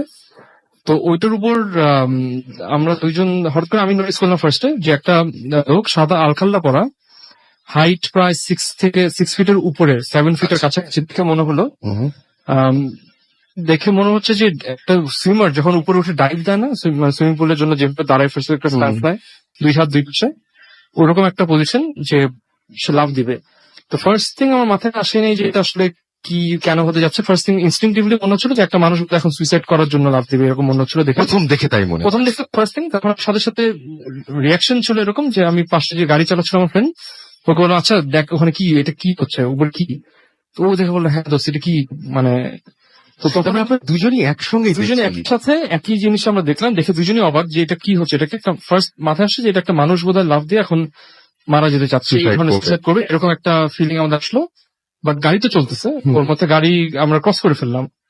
ক্রস করার পর দুজন রিয়েলাইজ করলাম যে একটা মানুষ সাদা আলখাল্লা পর শোল্ডার হাইটের উপর রেলিং এ দাঁড়ানোর পরে এইভাবে কেন ওই স্ট্যান্স নিয়ে দাঁড়ানো, মানে এটা সাধারণ একটা সিন একটা না ওটা। তো ওই জিনিসটাতে আমরা একটু মানে পরে রিয়েলাইজ করলাম যে এটা আসলে একটা সাধারণ সিন ছিল না। রাত 12:30টার সময় সাদা আলখাল্লা ওইরকম জায়গায় কেউ সুইসাইড করা আসলে আরো অনেক ওয়ে হয়তো তার কাছে থাকতে পারে, বা এইটা এটা আপনার একদম নিজের চোখে দেখে, নিজের চোখে দুজনেরই দেখায়। এবং আমরা মাঝে মাঝেই ডিসকাশন উঠলে মাঝে যখন ইস্যু আচ্ছা তো মনে আছে এটা কি এরকম যে হয়েছিল তো মনে আছে, বলে যে হ্যাঁ এটা মনে আছে। এটার এক্সপ্লেনেশন আমরা আসলে কখনো পাইনি। এবং এই রোডটা নিয়ে মানে এটা খুবই স্বাভাবিক একটা ঘটনা বলে আমরা ধরে নিতাম, কিন্তু এই রোডটা নিয়ে আমি বললাম যে ঢাকা শহরে মানে 15% মানুষের এরকম এক্সপিরিয়েন্স আছে ওই রোডটা নিয়ে। এইটা নিয়ে আমিও এটার পরে আগে অনেক সাথে ডিসকাস আছে এরকম রাস্তাতে কি এক্সপিরিয়েন্স আছে কিনা। তো যখনই আমি আমার ফ্রেন্ডের ড্রাইভারদেরকে বা আমি নিজের ড্রাইভারের সাথে যখন কথা বলি, তো বলে যে ভাইয়া ওই রাস্তাটা আসলে ভালো না, এটা হচ্ছে টার্মটা ইউজ করা হয় যে ওই রাস্তাটা একটু খারাপ রাস্তা। যখন বলি কি দেখ কেন খারাপ, ভাই ওটা খারাপ। আচ্ছা আপনার বাসা উত্তরায়, আমি আপনাকে একটা জিনিস বলি, আপনি মাঝে মাঝে আপনি কি দেখেছেন এরকম যে মাঝে মাঝে ড্রাইভ করে ফেরার সময় দেখবেন ওই জায়গাটায় কোনো না কোনো মানে আমি না কেন জানি এটা আমার সাথে ঘটেছে, আমি এটা আগেও শেয়ার করেছি যে আপনি ম্যাক্সিমাম দিন দেখবেন যে ওইখানে গাড়ির কাঁচ পড়ে আছে, মানে কোনো না কোনো একটা অ্যাক্সিডেন্ট, এটা একটা রেগুলার একটা ঘটনা যেটা ঢাকা শহরে অন্য সব কাঁচও না। মানে আপনি দেখবেন যে একটা গাড়ি হয়তো উপর দিয়ে উঠে আসছে, হ্যাঁ এটার উপরে। আমার নিজের একটা ফ্রেন্ড আমার স্কুলে পড়তো, আমার 1 বছর সিনিয়র, ওই রাস্তাতেই আসলে মানে ওর একটা মেজর অ্যাক্সিডেন্ট হয় এন্ড হি পাসড অ্যাওয়ে ওই অ্যাক্সিডেন্টেই ইমিডিয়েটলি। সো ওইটা খুব কমন একটা জায়গা যেখানে এই ধরনের accident for what ever reason. আপনি নিজেও ড্রাইভ করেন, রাস্তাটা কিন্তু এত ডেঞ্জারাস না, মানে ওইটা হ্যাঁ টু বি অনেস্ট আসলে এই রাস্তা is a regular road, but এরকম সব রাস্তাতে এরকম থাকে। হ্যাঁ মানে আমরা আজকে যেখান থেকে ড্রাইভ করেছি এটা অনেক আরো কিছু যে কোনো সময় যে কোনো কিছু হতে পারে, বাট এটা সেটাই। আর আপনার সাথে তো এছাড়াও আপনি আগেও মানে আমরা অনেক সময় দেখা যায় না যে বাসায় টুকটাক ঘটনা ঘটে, যে ঘটনাগুলো আমরা ইগনোর করি, কিন্তু আপনার সাথে এরকম একটা ঘটনা ঘটেছে। আপনি আমার আরেকটা ঘটনা ছিল, যেহেতু প্রথমে আমরা নিশি ডাক দিয়ে শুনেছিলাম এবং আমরা যখন নিজেরা আলাপ করছিলাম অফ এয়ারে, তখন আমরা একটা জিনিস ধরিয়েছিলাম যে আপনার হয়তো ওইরকম করে একটা ডাক আপনি শুনতে পেয়েছিলেন, ওই ঘটনা যদি একটু বলতেন আমাদের। আচ্ছা আসলে একটু বলি যে আমি নন বিলিভার, বিশ্বাস করি না, করতে চাই না। তারপরও 2টা ঘটনা, একটা বললাম, আরেকটা ঘটনা আছে যেটা আসলে এক্সপ্লেনেশন আমি পাইনি এখনো। আচ্ছা এক্সপ্লেনেশন আমি জানি না পাবো কিনা। তো সেকেন্ড যে ঘটনাটা ছিল এটা তখন আমি ছোট ছিলাম। ওই সময় বাংলাদেশে ওই একটা কালচার ছিল যখন কারেন্ট চলে যেত, এখনের মতো এত জেনারেটর আইপিএস সে সময় ছিল না, তখন রাতের বেলা সামারে স্পেশালি রাতে কারেন্ট চলে গেলে সবাই আমরা বারান্দায় ছাদে চলে আসতাম পাটি টাটি বিছে। তখন ওইটা আমার একটা ফান কালচার, মজার একটা, পড়াশোনা করতে হবে না এরকম একটা ব্যাপার ছিল। আর আরেকটা মজা ছিল বারান্দা থেকে তখন নিচ থেকে মানুষজন ডাকতো, ডেকে নিতে যে আড্ডা ওই ব্যাপারটা ছিল। তো আমরা তখন যে বাসায় থাকতাম 4তলা একটা বাসা ছিল, বারান্দা থেকে নিচে উকি দিলে দেখা যেত যে বাসার গেট। তো তখন অ্যাপার্টমেন্ট সিস্টেম ছিল না, তখন হচ্ছে কোনো বাসায় নিচে গার্ড থাকতো এরকম আলাদা, সেরকম ছিল না। তো যার যার বাসায় গেটটা সবসময় নিচে গেটটা তালা দেওয়া থাকতো, এন্ড যার গেস্ট আসবে সে কলিং বেল দিলে রিসিভ করে নিয়ে আসবে, এই ছিল হচ্ছে সিস্টেম। তো ওইরকমই একটা সামার একটা ইভিনিং আমাদের কারেন্ট চলে যাওয়াতে আমি আর আম্মু আমরা বারান্দায় বসেছিলাম, যেহেতু বাসার ভিতরে অনেক গরম থাকতো। এন্ড হারিকেন ছিল, হারিকেন মোমবাতি বা চার্জার লাইট, আমাদের বাসায় তখন চার্জার লাইট নষ্ট ছিল বা ছিল না, হারিকেন নিয়ে বসে আছে। তো ওই সময় নিচ থেকে আব্বু ডাকতেছিল, আব্বু অফিস থেকে আসছে হয়তো, তো এসে রেগুলার ঘটনা মোটামুটি। এটা হলো ঘটনা যে এরকম টাইমে আব্বু আসবে, ডাকবেন। হয়তো তখন 8টার মতো বাজে, তো আব্বু আসবে। আর তখন মোবাইল ফোনও ছিল না যে আসার আগে আমরা জানি কখন আসবে, 5 মিনিটের মধ্যে আসবে, এই ধরনের কিছু ছিল না। ডিরেক্ট বাসায় আসে বা আসে না, এরকম একটা ই ছিল। বাট TNT-তে ফোন দিয়ে যে আমি রওনা দিচ্ছি এভাবে হয়তো হইতো। তখন ওই রেগুলার রাস্তা থেকে আপডেট দেওয়ার কোনো অপশন ছিল না। তো এরকম ডাকলো, তো আম্মু বললো যে তোমার আব্বু আসছে, তুমি নিয়ে আসো নিচ থেকে, হারিকেন দিয়ে নিয়ে আসো। তো আমি হারিকেন নিয়ে আমি নিচে গেলাম, 4 তলা ছিল আমাদের বাসায়। নিচে যে দরজাটা খুললাম, মানে গেটটা খুলে বাইরে উকি দিয়ে দেখি কেউ নাই। হঠাৎ করে আমার খুব অ্যাবনর্মাল ভয় লাগা শুরু করলো, কোনো কারণ ছাড়াই। তো আমি দৌড় দিয়ে সূরা ফাতিহা পড়তে পড়তে আমি দৌড় দিয়ে এসে একবারে এক ইতেই নিঃশ্বাসে আমি তাহলে চলে আসলাম। এসে আম্মুকে বললাম, আম্মু নিচে তো কেউ নাই। তো আম্মু বললো আচ্ছা ঠিক আছে, অসুবিধা নাই, এটা ব্যাপার না। তারপর বললো যে দোয়াটা পড়ো, এটা কোনো কিছু অসুবিধা নেই। কিন্তু উনিও তো শুনেছেন আসলে। হ্যাঁ, আম্মুই আমাকে শুনে বললো যে হ্যাঁ, আমি শুনলাম, আম্মু শুনলো, বলে যাও নিয়ে আসো। তো ওইটা 2 ঘন্টা পর বসে বাসায় ওই দিন। এন্ড তারপর আব্বুকে বললাম, আব্বু তুমি কি বাই চান্স একটু আগে এসে আমাকে ডেকে পরে কি অন্য আবার কোনো কোনো কাজে কাজে চলে যেতে গিয়ে, বলছিল হ্যাঁ, কিনা, ওরকম কোনো কিছু ছিল? তো বললাম, না বাবা, আমি তো এখনই আসলাম, আমি তো এই টাইমই এখন জাস্ট একটু আগে আসলাম। তো ওইটাও একই যে এক্সাক্ট মানে আব্বুর ভয়েস, আমার নাম ধরেই ডাকা, আমার ডাক নাম ধরেই ডাকা। এন্ড একটা তো কিছু কিছু আন্দাজ হতে থাকে যে কোত্থেকে শব্দটা আসতেছে। হ্যাঁ সেটাই। তো ওইটা নিচ থেকেই শব্দটা আসতেছিল। আমি উকি যাবে 2বার ডাকছিল ইনফ্যাক্ট। আমি নিচে উকি দিয়েও মানে যদিও যেটা একটা মেনশন করে নিই যে গেটটা দেখা যায়, বাট গেটের উপরে ওই গাছ ছিল এমন যে গেটের নিচটা দাঁড়ালে সেটা স্পেসিফিক্যালি দেখা যায়। দেখা যেত না। তো গাছ ফুল টুলের কারণে গেটটা ঢাকা থাকতো, বাট গেটের নিচ থেকে যে ডাকতেছিল সেটা খুব অবভিয়াস ছিল। আমি মানে বিশ্বাস করি যে আপনি যে ঘটনাটা বললেন সেই ঘটনাটা খুব একটা ভয়ের না, এবং অনেক মানুষ হয়তো ভয় পায় নাই, কিন্তু আমার কাছে একটা মানে কারণ আছে এই ঘটনাটা শোনার। সেটা হচ্ছে যে যিনি শুনেছেন তিনি ভয় পাবেন, আপনি ভয় পান নাই, আপনাকে দেখে বোঝা যাচ্ছে আপনি ভয় পান নাই। আপনি বলছেন যে আপনি বিলিভ করেন না। আমি এই ঘটনাটা শোনালাম এই কারণে যে এরপরে আমি জানতে চাই যে তাহলে আপনি এটাকে এক্সপ্লেন করবেন কিভাবে, মানে আপনার কাছে যুক্তিটা কি, লজিকটা কি, কেন এরকম ঘটনা ঘটলো? হ্যাঁ, আসলে সবকিছুর এক্সপ্লেনেশন তো আমাদের হয়তো রাইট টাইম, রাইট এই অনেক ভেরিয়েবলস হয়তো আমরা জানি না। হয়তো সেই সময় আমার নামের হয়তো যেভাবে নামটা যে উচ্চারণ করা হয় সেটা সিমিলার, হয়তো অন্য কাউকে কেউ ডাকছিল, যেটা হয়তো দুজনই আমরা মিসট্রিট করলাম। আপনার বাসার গেটের সামনে থেকে আপনার নাম ধরে ইন্টারেস্টিং আচ্ছা, কোইন্সিডেন্স। okay. হয়তো আচ্ছা, আমি জানি না, মানে জিন এখন ইসলামে বিশ্বাস করে, জিন বিশ্বাস করতেই হবে, সেটা আমি করি। কিন্তু আপনি ভাবছেন যে আপনি ধরে নিচ্ছেন যে দুজনেরই ভুল হয়েছে, এরকম কিছু? আসলে ওইটাই বললাম, এই জন্যই বললাম যে আমার কোনো এক্সপ্লেনেশন নাই। বাট আপনি তারপরেও বিলিভ করেন না? তারপর বিলিভ করতে চাই না, আচ্ছা, ভয় পাই। বিলিভ আমি করতে চান না? আচ্ছা, করি না, সেটা অন্য করতে জিনিস, চাই না, হ্যাঁ, বাট সেটা অন্য জিনিস। ভয় আমি ঠিকই পাই। আমি কোনো হরর মুভি দেখি না, আচ্ছা, তো আমি এসব মাথায় ঢুকাতেই চাই না আসলে। আমি আচ্ছা। এটাই। ওকে, অনেক ধন্যবাদ আপনাকে। আপনি কি এমনিতে যে কুসংস্কার বিশ্বাস করেন? আমরা লাস্ট এপিসোডে অনেক কিছু রেখেছিলাম যে সামনে বিড়াল পাস করলে এরকম হয়, বা এরকম ধরনের মানে পেছন থেকে কেউ ডাক দিলে একটু বসে যেতে হয়, এরকম ধরনের জিনিসগুলো আপনি বিশ্বাস করেন? না, টু বি অনেস্ট, আমি আসলে কুসংস্কারকেও পাত্র দিতে চাই না, আনলেস আদারওয়াইজ আমার কোনো ধরনের আমার খুব স্ট্রং রিজন আমি ফিউচারে না পাই, আমি আসলে বিশ্বাস করবো না। অনেক ধন্যবাদ বুলু ভাই, আপনাকে অনেক অনেক অনেক ধন্যবাদ। এবং এয়ারপোর্ট রোডের আপনি যেটা দেখেছেন সেটা অনেকটাই ডিফারেন্ট, আমার কাছে অনেক ভালো লাগছে, আশা করছি সবার কাছে ভালো লেগেছে। Thank you very much. আমরা দেখতে পাচ্ছি আরো